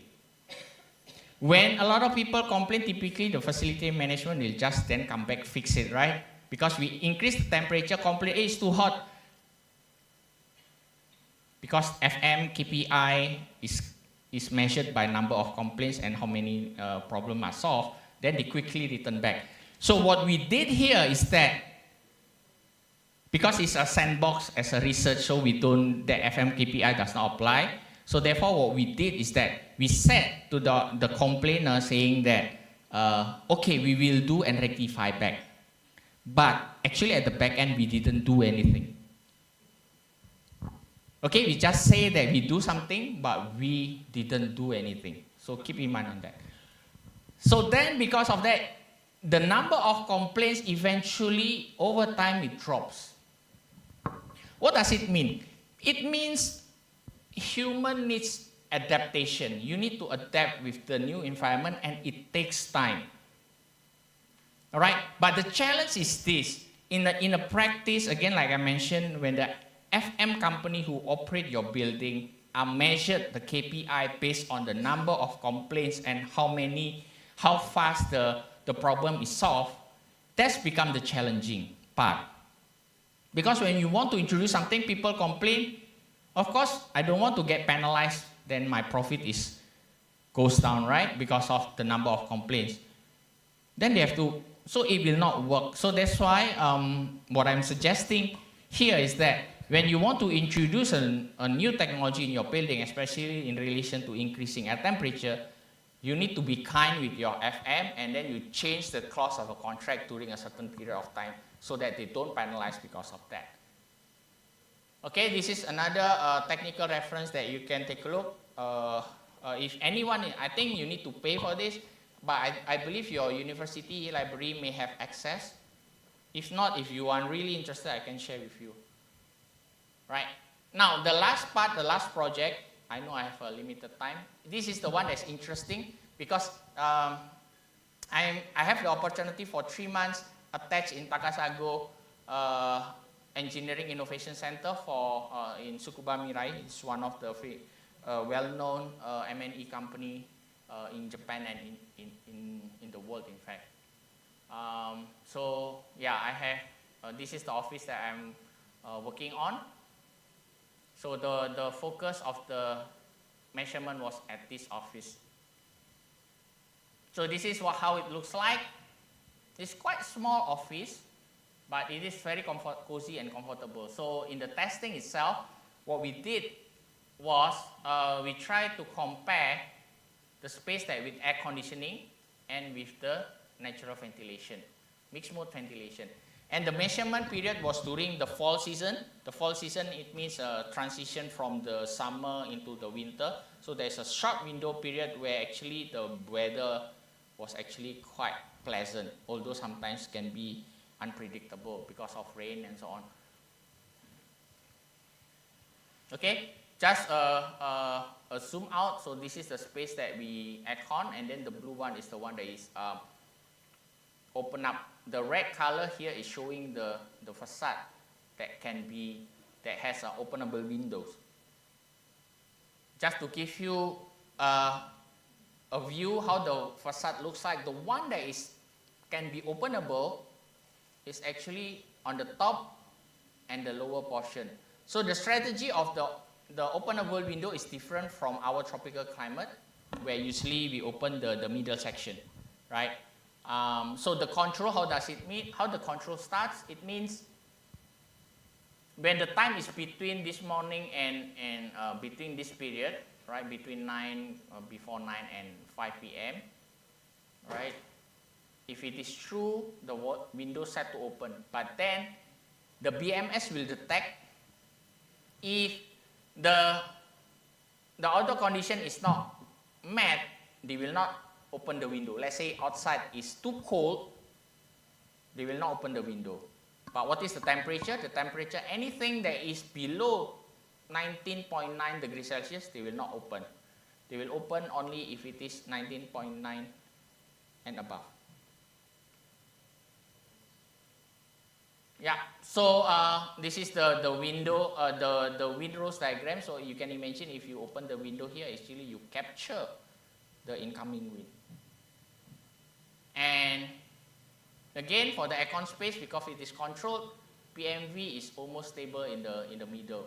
But the one that is under natural ventilation is actually quite lower, but still not that bad, because the median or the average here is actually still within minus 0.5. All right, in terms of acceptance, of course, the one that is with aircon, it will be more widely acceptable than the NV space, but actually not that bad. Okay, the energy reduction is about 6.5% by doing that. But again, this is only a very short window period. Now, just now we mentioned that they will open the window when it is above 19.9, and then many of the time, because of, again, human adaptation, when you have from the aircon closed window, then you open, you can feel that the cold air rushing in. That's where then the occupant will stand up and then close the window. So therefore, we're thinking that maybe 19.9 is too low. So based on the statistic, actually perhaps the sweet spot is 22 degrees Celsius. So anything below 22, you actually don't open, only when it is 22 degrees Celsius and above. And because of that, we predict that the original 6.5, you can actually even push to have a better cooling up to 10%. All right, this is my last slide. ACT is proven as a energy efficient technology, but again, the challenges, you need to know, you need to have a good M&E and architect that has design experience. Therefore, to bridge that, we have a technical references. Occupants requires a thermal adaptation. So in the office, just now that I'm talking about, when we do the measurement research, we tell the occupants that please don't wear long sleeve. When you work, you wear a normal shirt with short sleeve. So it means the adaptation about the dress of the occupants is required, so on. Of course, the challenge again for building owner and facility management, sometimes when you are talking about new technology, they are not sure what is the impact, what is the maintenance, and so on. All right, these are another publications that you can take a look and download. I think that's all my presentation. Yeah, thank you very much. Okay, thank you, Dr. Steve. Okay, without further ado, I will introduce you the second keynote speaker, Dr. Associate Professor Insinyur Dr. Zahira Nisa Mustafa. She is an award-winning educator and research known for excellence in teaching and research. Recently honored with the prestigious National Academic Award in Teaching and showcasing ability to deliver exceptional performance. She specializes in the field of pipeline engineers, urban hydraulics, probabilistic structural design, and currently developing capability in integrated research work on renewable energy to civil engineers application. And currently is the chair of integrated engineering department at UTP. You also a lecturer, right? Okay. Okay, Dr. Zahira, floor is yours.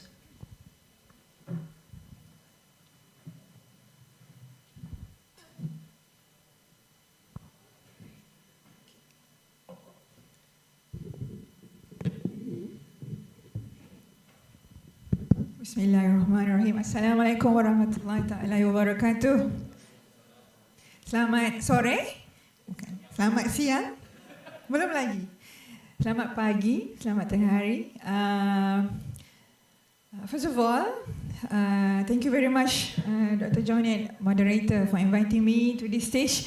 And most importantly, a very warm thank you to the organizing committee, to the top management of Universitas Gadjah Mada, to the chairs, and especially the chair of the event, Ibu Tuntum, my speakers on the floors and on the stage, Dr. Steve. Thank you very much. So coming far, far away from Malaysia, you may be wondering why I'm here. But I'm going to compensate your life as the architects and whoever working into the sustainable engineering systems and so on. I'm Zahira. For those who would like to get to know me, you can find me through LinkedIn by the name of Zahira Niza. It is not new for me to be here. This place seems to be very, very. I've been here online. So my work with Dr. Yani Ramawati at the back, she has been working closely with me for 2 to 3 years now on collaborative efforts, integrating the civil engineering and architects in solving real problems to several structures. So now I'm physically here, and perhaps a few of the students get to know me. A little bit about myself. I'll be bringing you into a relaxing stories from the other perspective, which falls nicely into the theme. The theme is about collaborative wisdom, creating a flourishing future.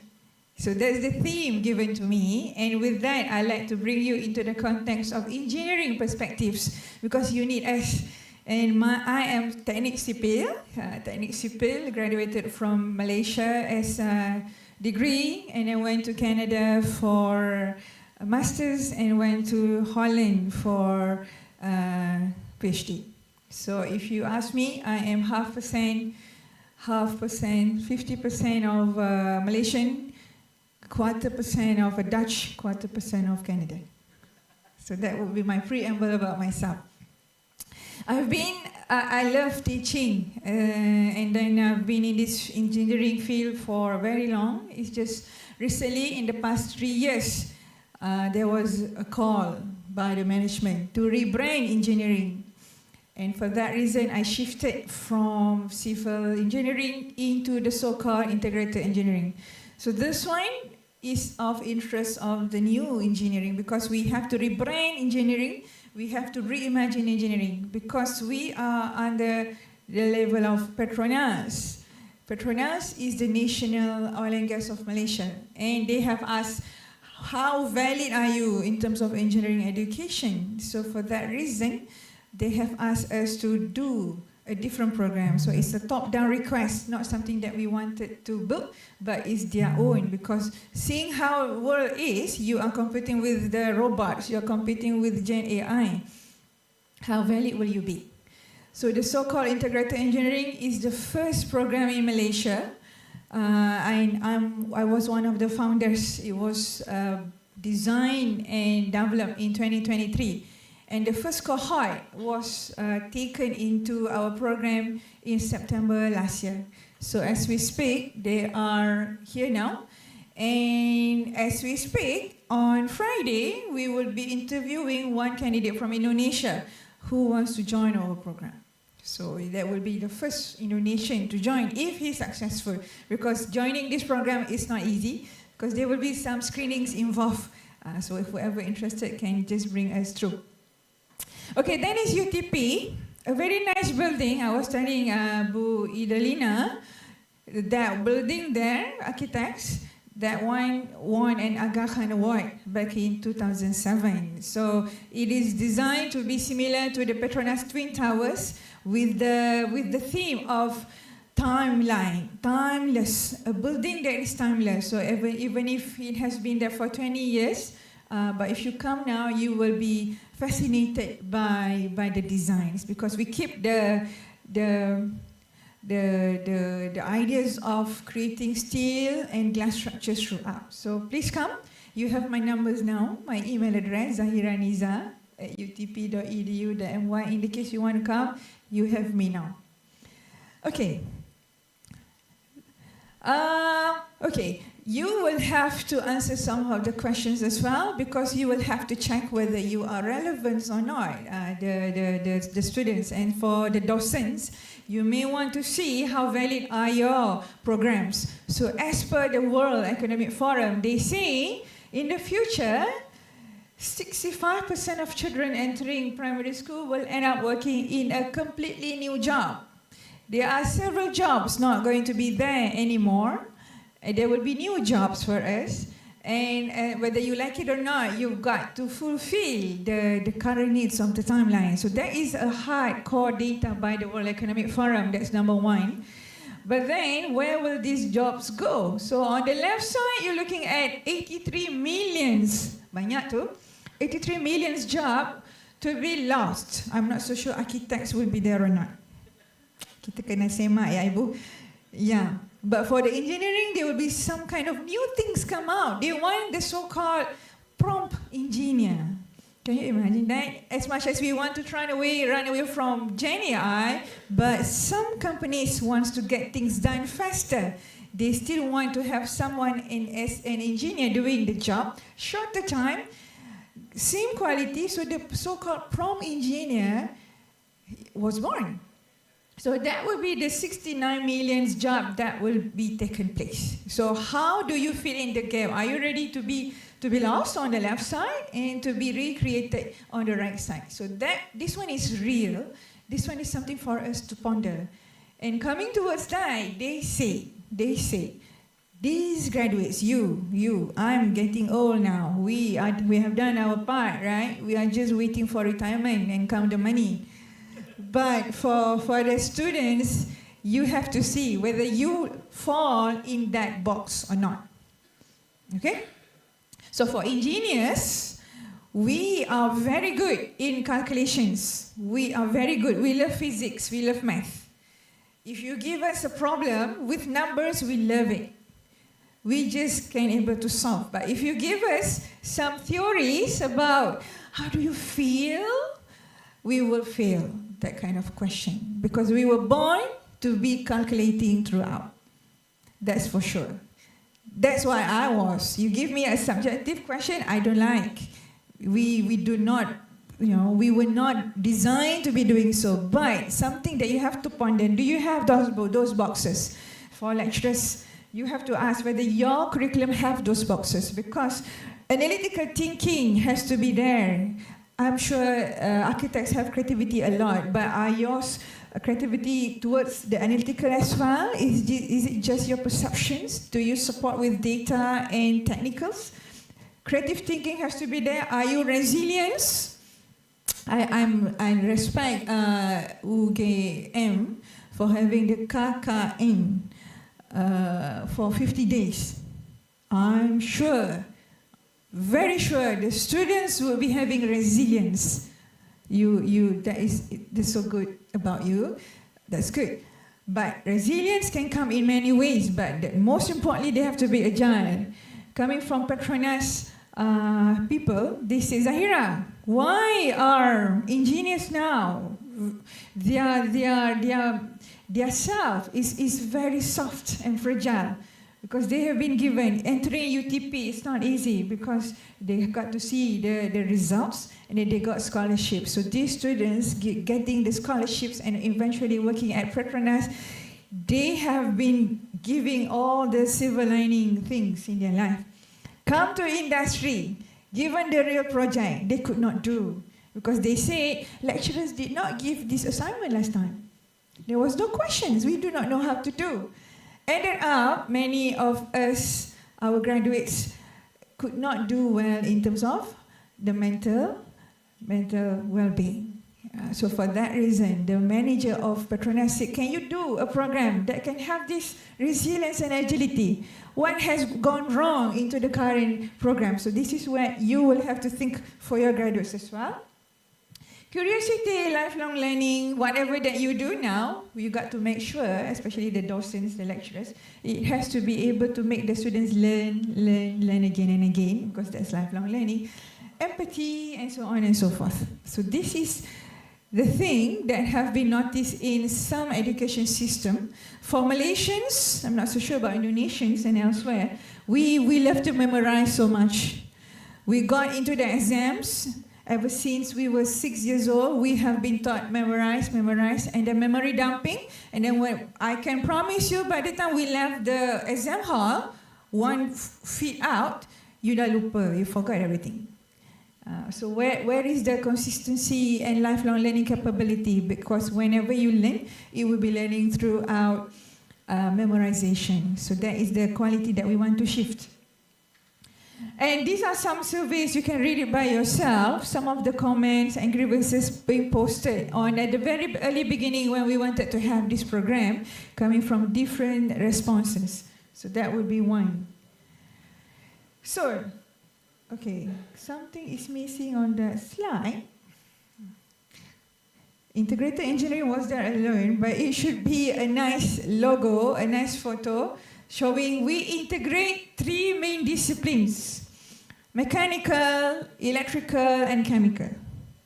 Because this new rebrand of engineers suit nicely to handle system solution. Whenever you have a problem into a system, these 3 would be the best to see. I am from Teknik Sipil, civil engineering, but I did not integrate that. Because you know why? You know why? Let me ask the students, because they seem to be bored. You know why? Because civil engineering should not be into that chemical, mechanical, electrical. It is nicely with you, architects. As we see from Singapore, the university SUTD, they have a very nice program, sustainable designs, and that is when they integrate civil and architects. So if I were to integrate civil and electrical, mechanical, chemical, I'm very sure when they wanted to design a bus stop, it will fail. Because it's too much to integrate as well. But we balance nicely according to the requirement of accreditation. It will not be heavily, because the emphasis was not about making them remember. If you see engineering theories, there are so many theories, but it's not about that anymore. We go deep into several equations, and there will always be PBL, project-based learning. So that is one. But there are some 6 things that we want to embed in the students. So these are our secret recipes. By the time our graduates finish their studies, they will become ecosystem innovator and entrepreneur. Malaysians do not have many entrepreneurs yet, innovators yet. Whatever we do, we always use things from Holland, from Germany, because they are the technology providers. So it is time to change the landscape. So that is the number 1 that we want to put inside. They have to be agile. They will have to be agile again and again. As we speak, my students are now in another state. Hardcore engineering, thermodynamics. Yeah, thermodynamics, hardcore. They got to climb, they got to go into the plant, they got to repair things, everything. So they have to be agile. They've been sick, and then I said, these students are so weak. Being sick, panas, because of the heat, the temperature. And I said, no. When they come back, they have to make sure, they have to realize that they are not that resilient, how to say that, in terms of personnel, yet. They have to be tech and digital champion. If I take out your phones, I keep it for 3 hours or so. Can you leave? Boleh. There have been surveys saying that you check your phone 200 times in a day. Percaya tak? Yes, of course, especially when you have social media. You check your phone 200 times a day. So I tried to test myself. I can live without my phone for 1 day or so on. So, but your generation is very much dependent on high tech. You're very comfortable on that. Everything, all information is on your fingertips. It's okay, but do not be too attached to that. But other technology that we've got to bring you through, my students will be learning a lot of technology and gadgets inside the classroom. They have to be customer focused. Everything is about customer. It's not about their perception. We have to teach these engineers, you got to solve people pain point. It's not about you. So along the way, we bring in a lot of industries to check and balance on this. Sustainability is here, so whoever wants to do sustainability, you can collaborate with us. Because one student is seeing the 3 perspectives of chemical, mechanical, electrical. Whatever that you want to do, comfort room tadi kan, aircon and everything, I see, okay, my students can do this. Okay, so that's how we are. And whatever it is, your thinking has to be slightly different. Okay, it is Malaysia's first program, and it is actively industry aligned since day one. We want to have all-rounder engineers, heavily project-based learning. I understand for architects, you have your own dedicated studio. I've seen those places, walked through with Dr. Yani yesterday, very nice. But you have to know, engineering programs, we don't have that. Never that we have a dedicated place for us to solve engineering problems. It is never in the classroom. But through this program, we are rebranding them as well because we are bringing in industries for them to do project-based learning in the classroom. So in the future slides, you'll be seeing how they are different. Students will be very active in the global sense, but as well as industry exposure since day one. And in the program, I've spoken to Dr. Yani, our students will have to go outside UTP for 1 semester abroad. They will have to go out for 1 semester, 4 months. Just choose your country where you want to go. I don't want to see you around because I want to create your resilience nature, which you have to learn from hardship. No sambal, no keropok, no halal food. So how? How do you survive? Survive. When they pick South Korean, okay, so be careful. Get ready. They have chosen, as we speak, in September until December this year, 50 of my students are going to South Korea, Kazakhstan, Azerbaijan, Turkey. There are US also in the list. We have 1 university for Indonesia, but Dr. Yani was not happy with that. So yes, we will talk more. We will talk more, okay, in the future, and so on and so forth. Okay. I believe I should have a clips. Let's see whether it works. Dia tak jalan lah. It should be a clip here. Yeah. Unfortunately, I installed everything in Google Drive. It was not retrieved properly. Ada? Tiada? Enggak ada? Okay, so you got to come. Okay, look at the website. They have these nice clips. We made it very nicely to show you what we are about. Okay. Right, so these are who we are. That is me. I'm the only civil, okay, because they say civil engineering are civilized. So they put me as the chair. I'm the only civil, but we have electrical, chemical, electrical, mechanical, electronics, also chemical, mechanical, and so on and so forth. So the composition of the lecturers are also different, and we're going to get 1 mechatronic into the team.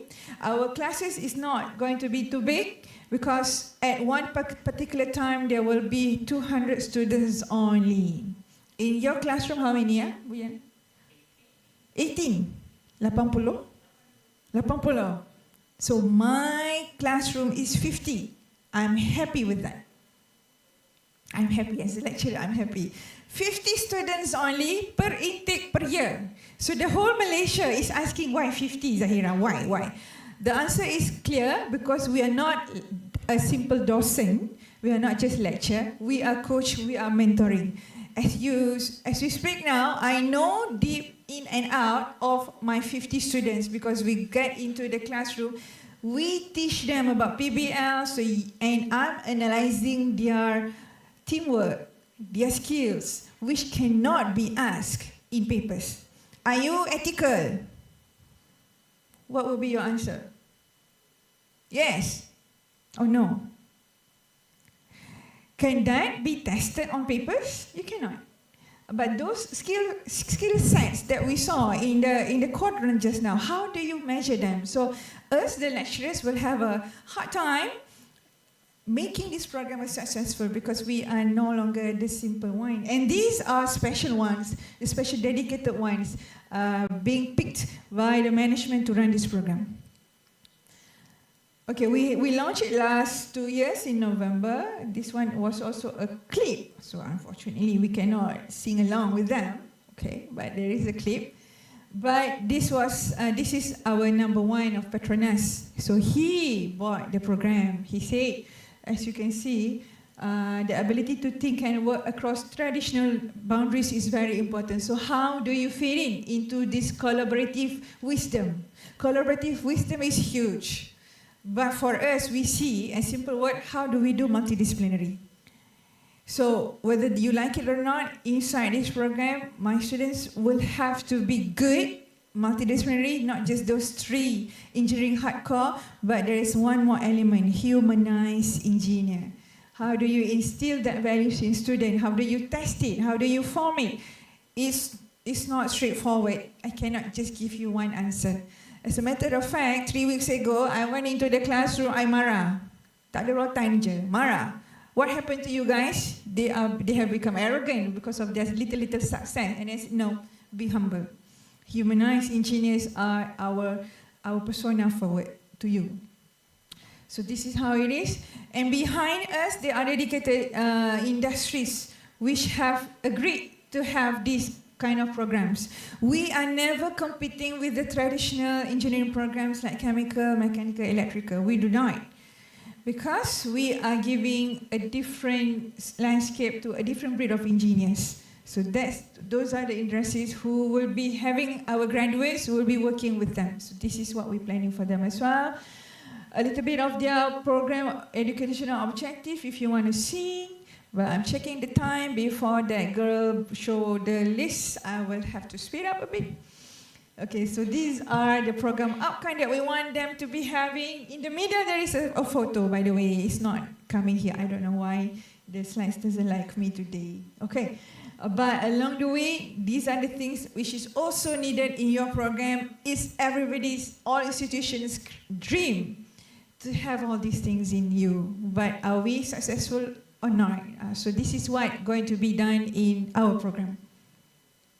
Okay, a little bit of nice videos, nice photos. This is our hall. UTP is very beautiful. You should come. As a matter of fact, this is the building that won the award. It's the first engineering program in Malaysia.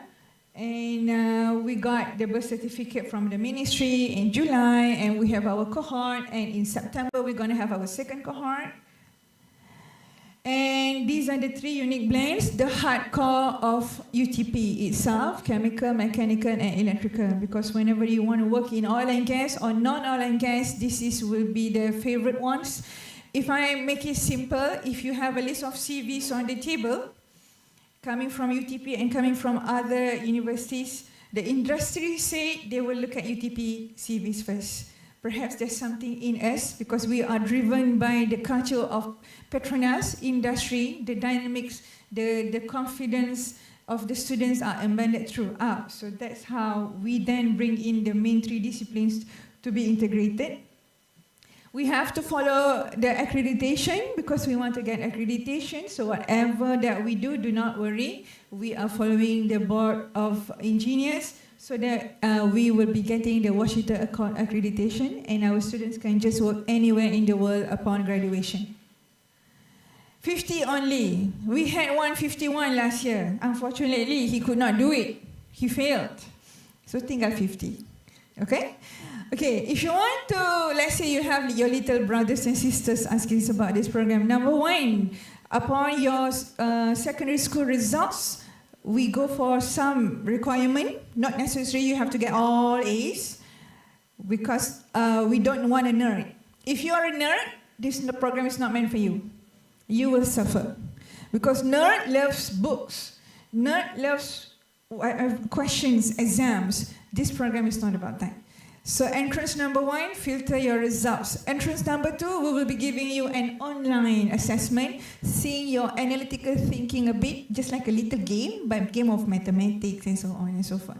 You have to pass the threshold. If you pass the threshold, then number 3, we will call you for an interview. It will be online for you. What happened in the online assessment, there was a student, past tense, there was a student who scored 100%. We will say, whoa, this student must love playing games.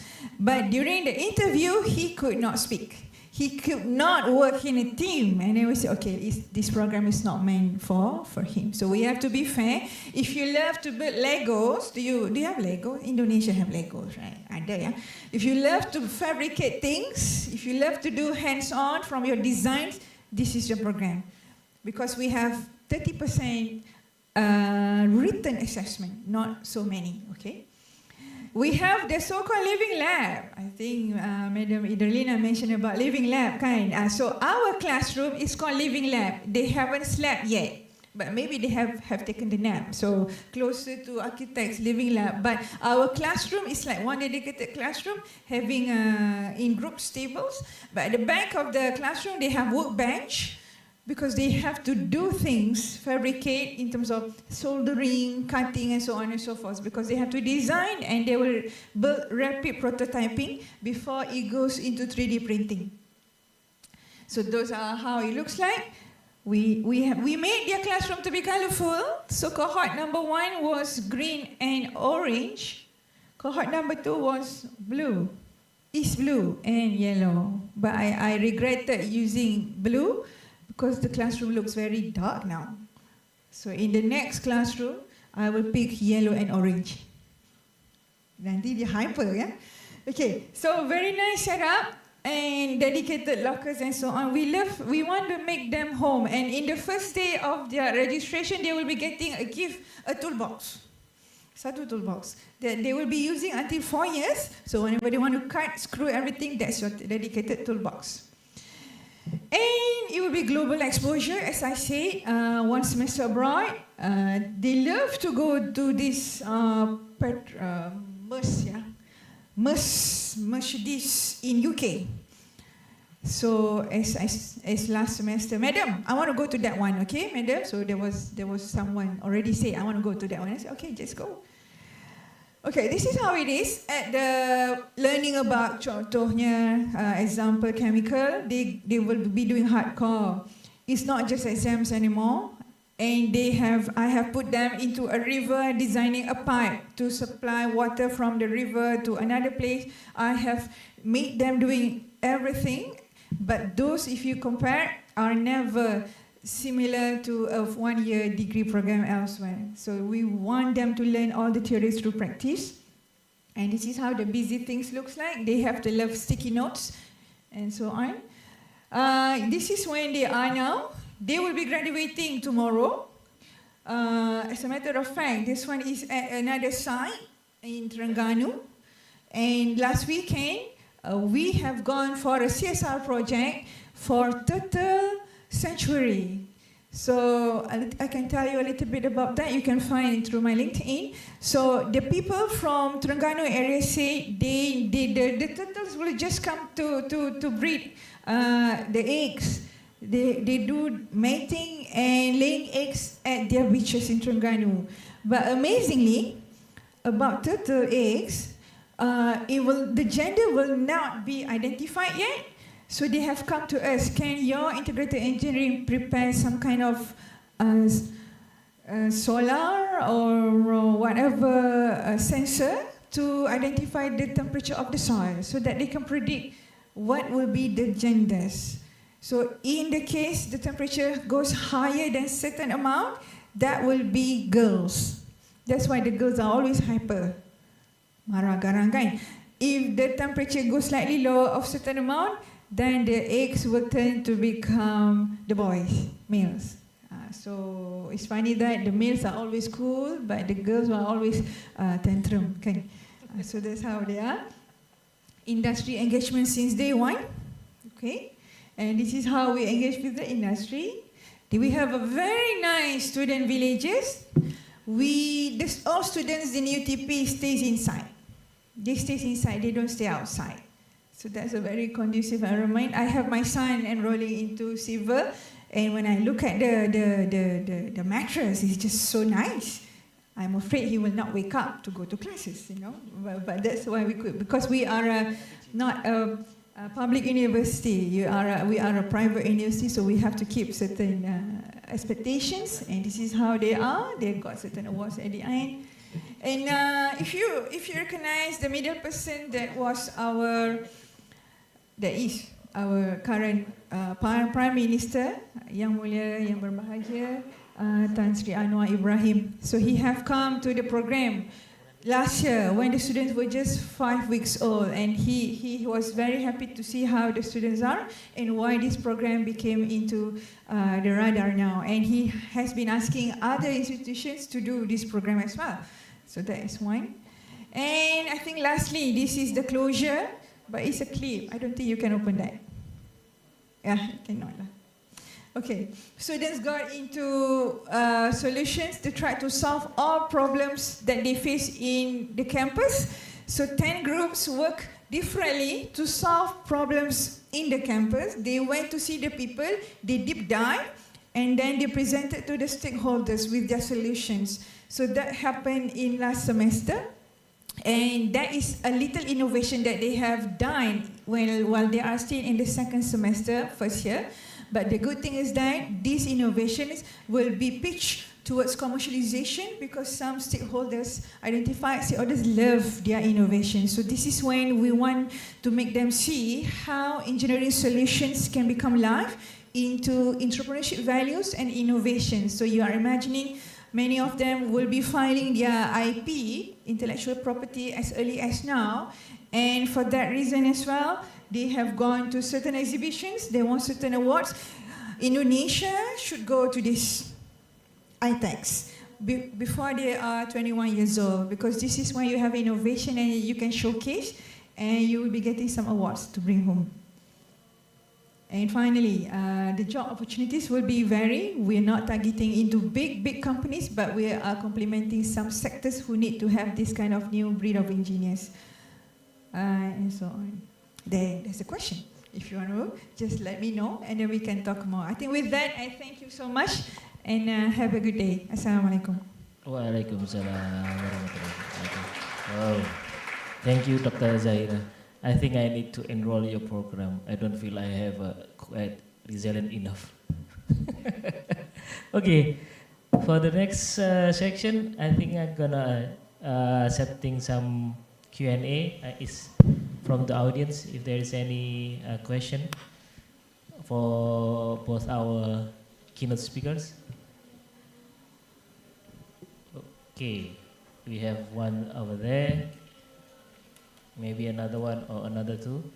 I know you guys are hungry already, but please, if there's any question, okay. Thank you. Yes, please introduce yourself. Good afternoon, Dr. Zahira and Dr. Stephen. Yeah, thank you for sharing with us the horizon in Malaysia as well as in Singapore. So I would like to ask your advice, looking at the current projects that's happening in Singapore and Malaysia. What should we do as an educator to prepare our students, particularly in achieving the low carbon development as the agenda for, I think, all of countries in the world? Thank you so much. Terima kasih, Pak Janet. Okay, maybe I take first that question. That's a good question. That's where that's one of my role as a chair for sustainability education. So the agenda that, or rather the committee that I have, if we are looking at sustainability education for all programs in the university. So because sustainability is very broad and it is applicable to all verticals, if you want to talk about that. So the strategy that we have currently is that there is one compulsory micro module that all the students have to take. And then that's the first layer. And then the second layer is that we did a review of the curriculum for all programs to identify what are the existing modules that are actually related to sustainability. So you try to map it to the UN SDG, and then you make it, quite a number of things are actually is already there. It's just that it's not making it, the curriculum, the way how they write, the program objective, the module learning outcomes and so on, does not explicitly saying that this is related to sustainability. For example, like one of my module, I teach on building energy efficiency. We have been teaching that for years, talking about energy consumption reduction and so on. But then with the sustainability, we have to reframe that with how that impact the carbon emission and carbon footprint. Those are the missing part that sometimes needs. And then we also have, we just run. We have a minor in environmental sustainability. So in the curriculum, there's a pocket of where the students can take any kind of modules in the university, right? But then we offer, if you can take this module, you will get minor in environmental sustainability for your program. So that's one approach that we do. And then upcoming academic year, we also introduce a scholarship program. So it's a full scholarship from year 1 until graduate. They take additional 1 semester, and then upon graduation, they get a degree plus second major in environmental sustainability. So that's a way, because why we have that, because again, go back to the earlier question about the industry now, there is a very huge gap in terms of bridging the skills to address, all companies now are, especially the big ones, they need to submit ESG report, right? Environmental sustainability and governance. Who are the person who are doing it? Those are the young, so that's one portion, and then we need to train the adult learners and so on. So that's where I think that's our strategy in terms of addressing that. Okay, thank you so much for the question. For our program, Integrated Engineering, we embedded that as their personas. There are 6 personas that we want the graduates to have. That sustainability advocate is one of them.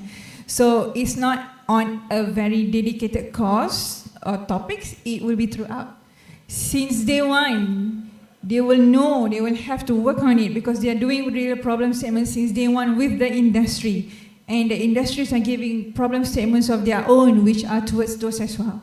So by the end of the 4th year, they can be one detailed specialization. They go deeper. But for us, the awareness and the ownership about sustainability, low carbon will be going deep inside. That will be because engineers choose the materials. The materials will have to be on the right one. So as they build solutions, we will always question them. That's number 1. Number 2, because we want to have these 6 personas in them, my job will never be done until they have all these 6 personas, until they graduate. So what we do, we try to have the students try to nominate among their friends who are the winners of this 6 personas category. So there was a winner this year in April, sustainability advocate persona. So she came in, she's Zandra. So Zandra is an example among the votes by the student. She is the one who pledged towards sustainability. So when they got reward, students got excited. I am sustainability advocate. And for the other friends, they say, hey, she's a model. So what is so special about the student, that Zandra, that I want to become like her too? So you've got to make them get themselves reward them, because then only they believe. This generation somehow they like to have that element a bit, recognition. So you will give accountability. But at the same time, I like the other 49 students see how a sustainability advocate looks like, even at the first year. And every year we will have that 6 awards again and again, because eventually we want them to learn by themselves, by their friends. Hey, how can I be like you? So that's the peer assessment, peer learning takes place. So it has to happen in a culture form. You cannot make it too hard or too physical or too written, because those are the soft skills. That is their belief and mindset. So that's what I can share about that. Thank you. Okay, thank you. Please.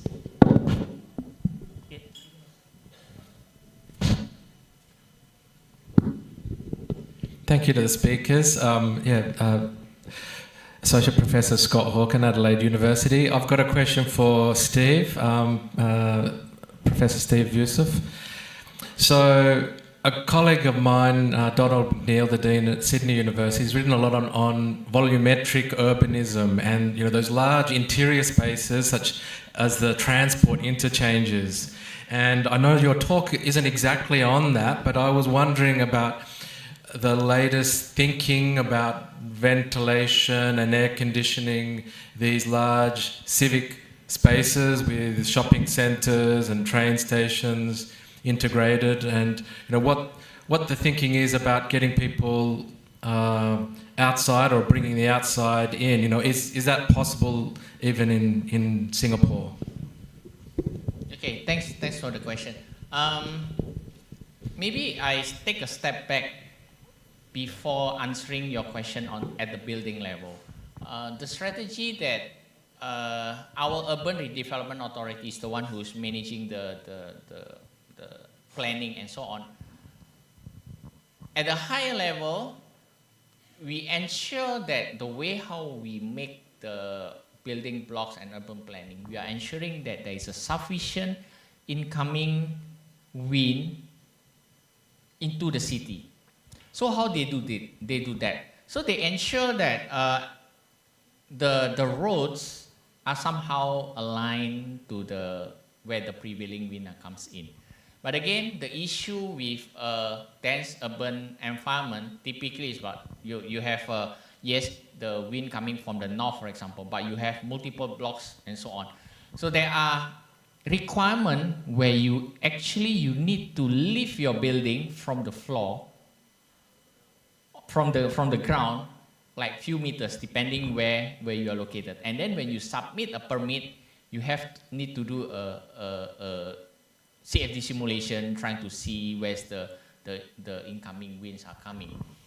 And only last year, I think there's another requirement. If you build a building that is above 200 meters, you need to have a sky garden in between.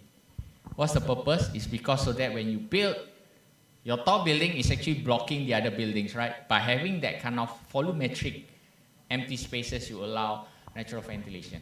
And because of that, then goes to your question. So it is very common now, if you walk in Singapore, actually the common spaces, especially on the ground, are actually many empty spaces where it's also become more porous towards the people coming in and out, become more active. And in terms of cooling, and because of the high level strategy, that's automatically you does not have much of a challenge in terms of to begin with. It means you still have a little bit of natural ventilation comes in. If it is not enough, usually you have a big fan. And in fact, that originated from Australia, which is a big ass fan, if you know, there's the brand where there is a big blade with high volumetric HVLS, high volumetric low speed fan, which actually have to circulate. And that's the only strategy that we have. there has been a number of research trying to do an active cooling using a chilled water, but it's never been successful. It's because we are very humid. To cool down an open space, reduce the humidity is ridiculous. I involved in one research, using evaporative cooling, misting. I think you were involved, or I think you were still there. You try to cool your space with misting, blowing a very small particles, but because of our humidity, the water will drop onto the surfaces and your skin become stickier. And there was a research trying to make the water size, particle size, to a nanometer size. So it means so that when you spray, it quickly evaporates because of the humidity. But the issue is that more technical. When you have that kind of small holes to spray a nano size, become clogged, and the maintenance become very high. So it was eventually cannot proceed. So from the cooling active strategy, it's not. Yeah, it must be handled at a bigger scale, and then comes in from the. That's the only strategy that we have now. Yes, please. I think we still can have one more question. One more. Yeah. I think so. Yeah.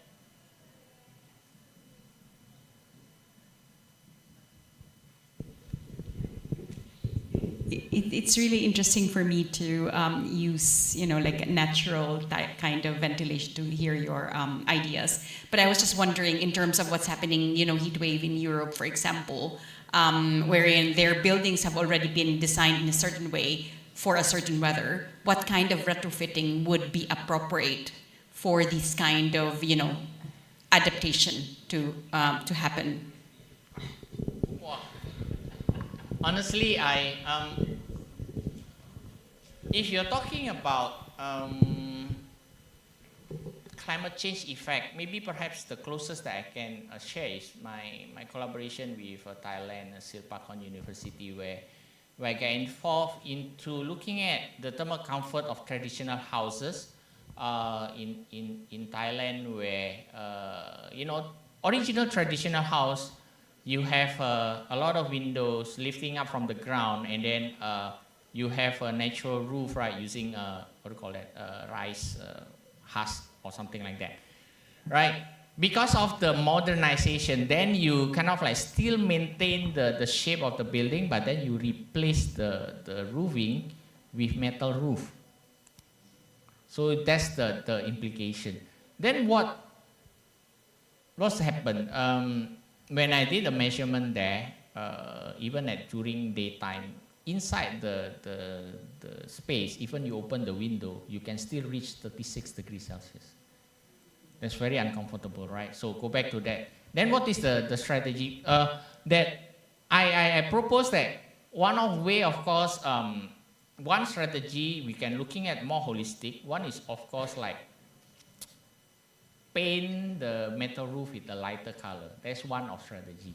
Another strategy is, for example, you can just add a ceiling as a buffer along that line. So that's if you want to achieve from the natural ventilation point of view.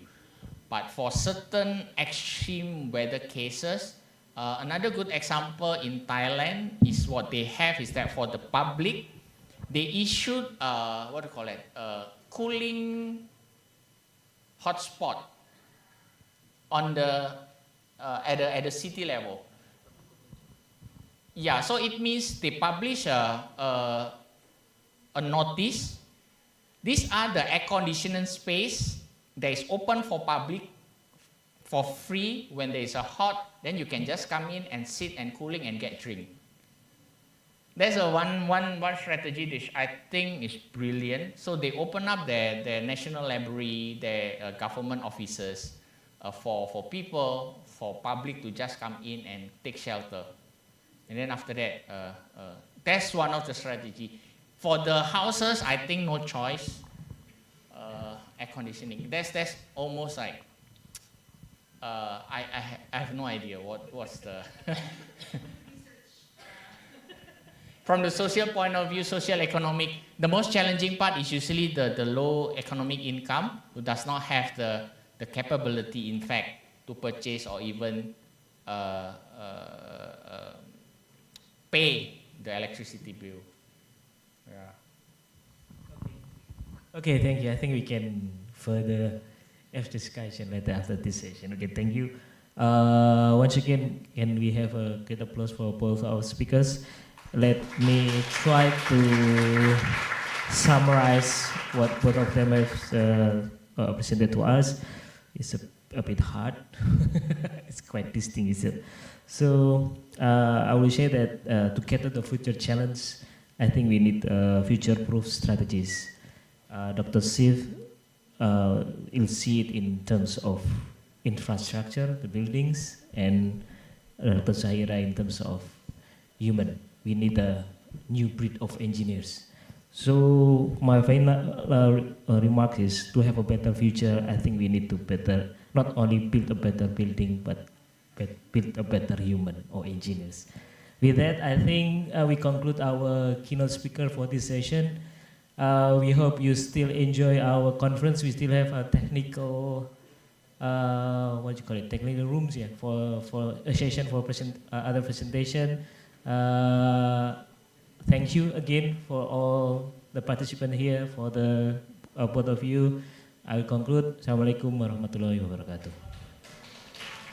May we kindly ask all keynote speakers and the moderator to remain on stage as we proceed with the souvenir presentation. Thank you.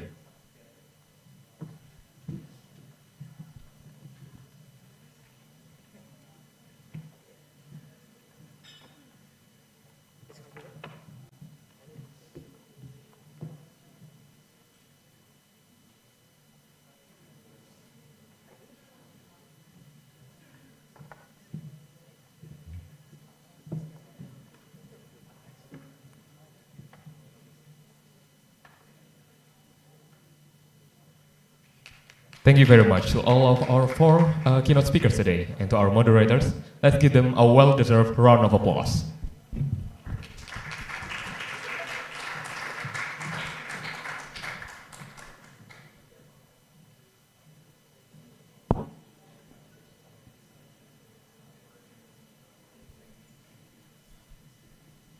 With that, we now break for lunch. But before you leave, allow me to share a few important announcements. First, our parallel session 1 will begin promptly at 1 o'clock. We kindly ask all presenters, session chairs, and participants to proceed directly to their assigned rooms after lunch to ensure that every session can begin on time. Following parallel session 1, we will continue with parallel session 2 this afternoon. After the second parallel session, you are invited to join us once again for a coffee break and networking session before continuing into the third parallel session and closing ceremony. For lunch today, participants of the 8th Iciap 2026 are invited to inner court. Finally, we are pleased to remind you that today's closing ceremony at 4 o'clock will feature the presentation of the Best Presenter Award and Best Paper Awards. So please stay with us until the end of the conference, especially to all of our presenters, as you could be one of this year's award recipients. The recipients who will be recognized in each category.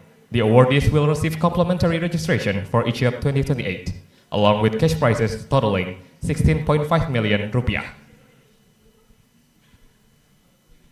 Please enjoy your lunch, take this opportunity to network with fellow participants, and we will resume at 1 o'clock for parallel session 1. Thank you.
Pusat Studi Perencanaan Pembangunan Regional Universitas Gadjah Mada diawali pada tahun 1978 sebagai upaya untuk mengembangkan ilmu perencanaan pembangunan wilayah sebagai sebidang ilmu yang bersifat multidisiplin di antara beberapa fakultas yang terkait. Pada tahun 1994, PSPPR menginisiasi berdirinya program magister dalam ilmu perencanaan. Diikuti 10 tahun kemudian dengan pendirian program Strata 1 dan Strata 3 dalam perencanaan juga. Kesemuanya di bawah Fakultas Teknik. Kini PSPPR sebagai bagian dari masyarakat ilmu perencanaan di UGM melapangkan jalan ke arah terbentuknya ilmu perencanaan khas Indonesia dari pengalaman lapangan dan kontemplasi akademik yang dilakukan dalam penelitian, pengajaran, dan pengabdian kepada masyarakat di PSPPR maupun di ketiga program studi perencanaan dan program studi lain yang terkait. Pusat Studi Perencanaan Pembangunan Regional berada di bawah koordinasi Wakil Rektor Bidang Penelitian dan Pengabdian kepada Masyarakat Universitas Gadjah Mada, selalu berupaya memberikan solusi dari permasalahan bangsa terkini yang dihadapi.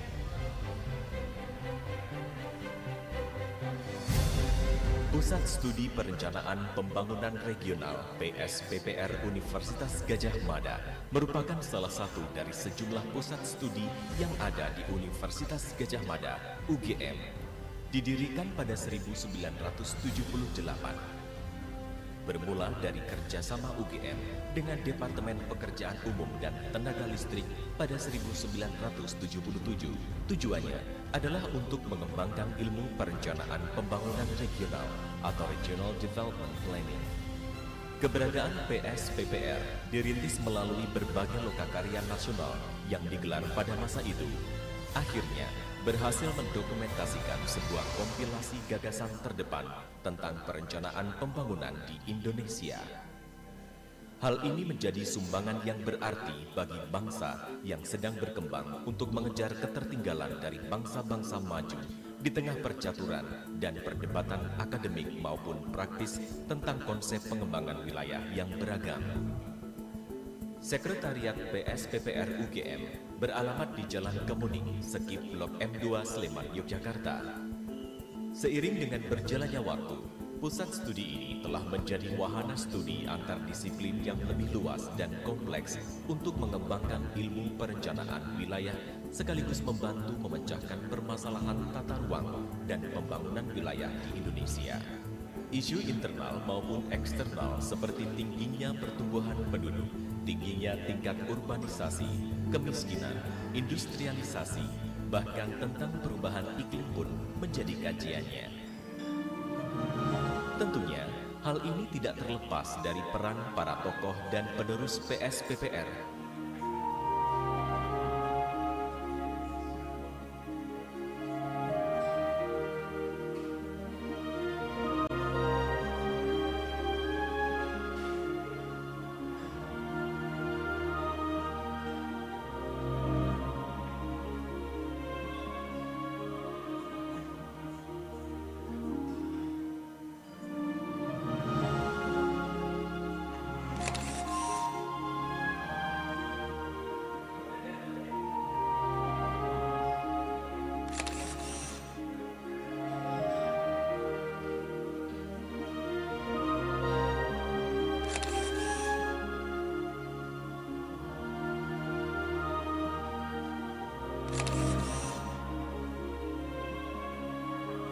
Dalam kerjanya, PSPPR tetap berbasis pada penelitian dan mengimplementasikan program kegiatannya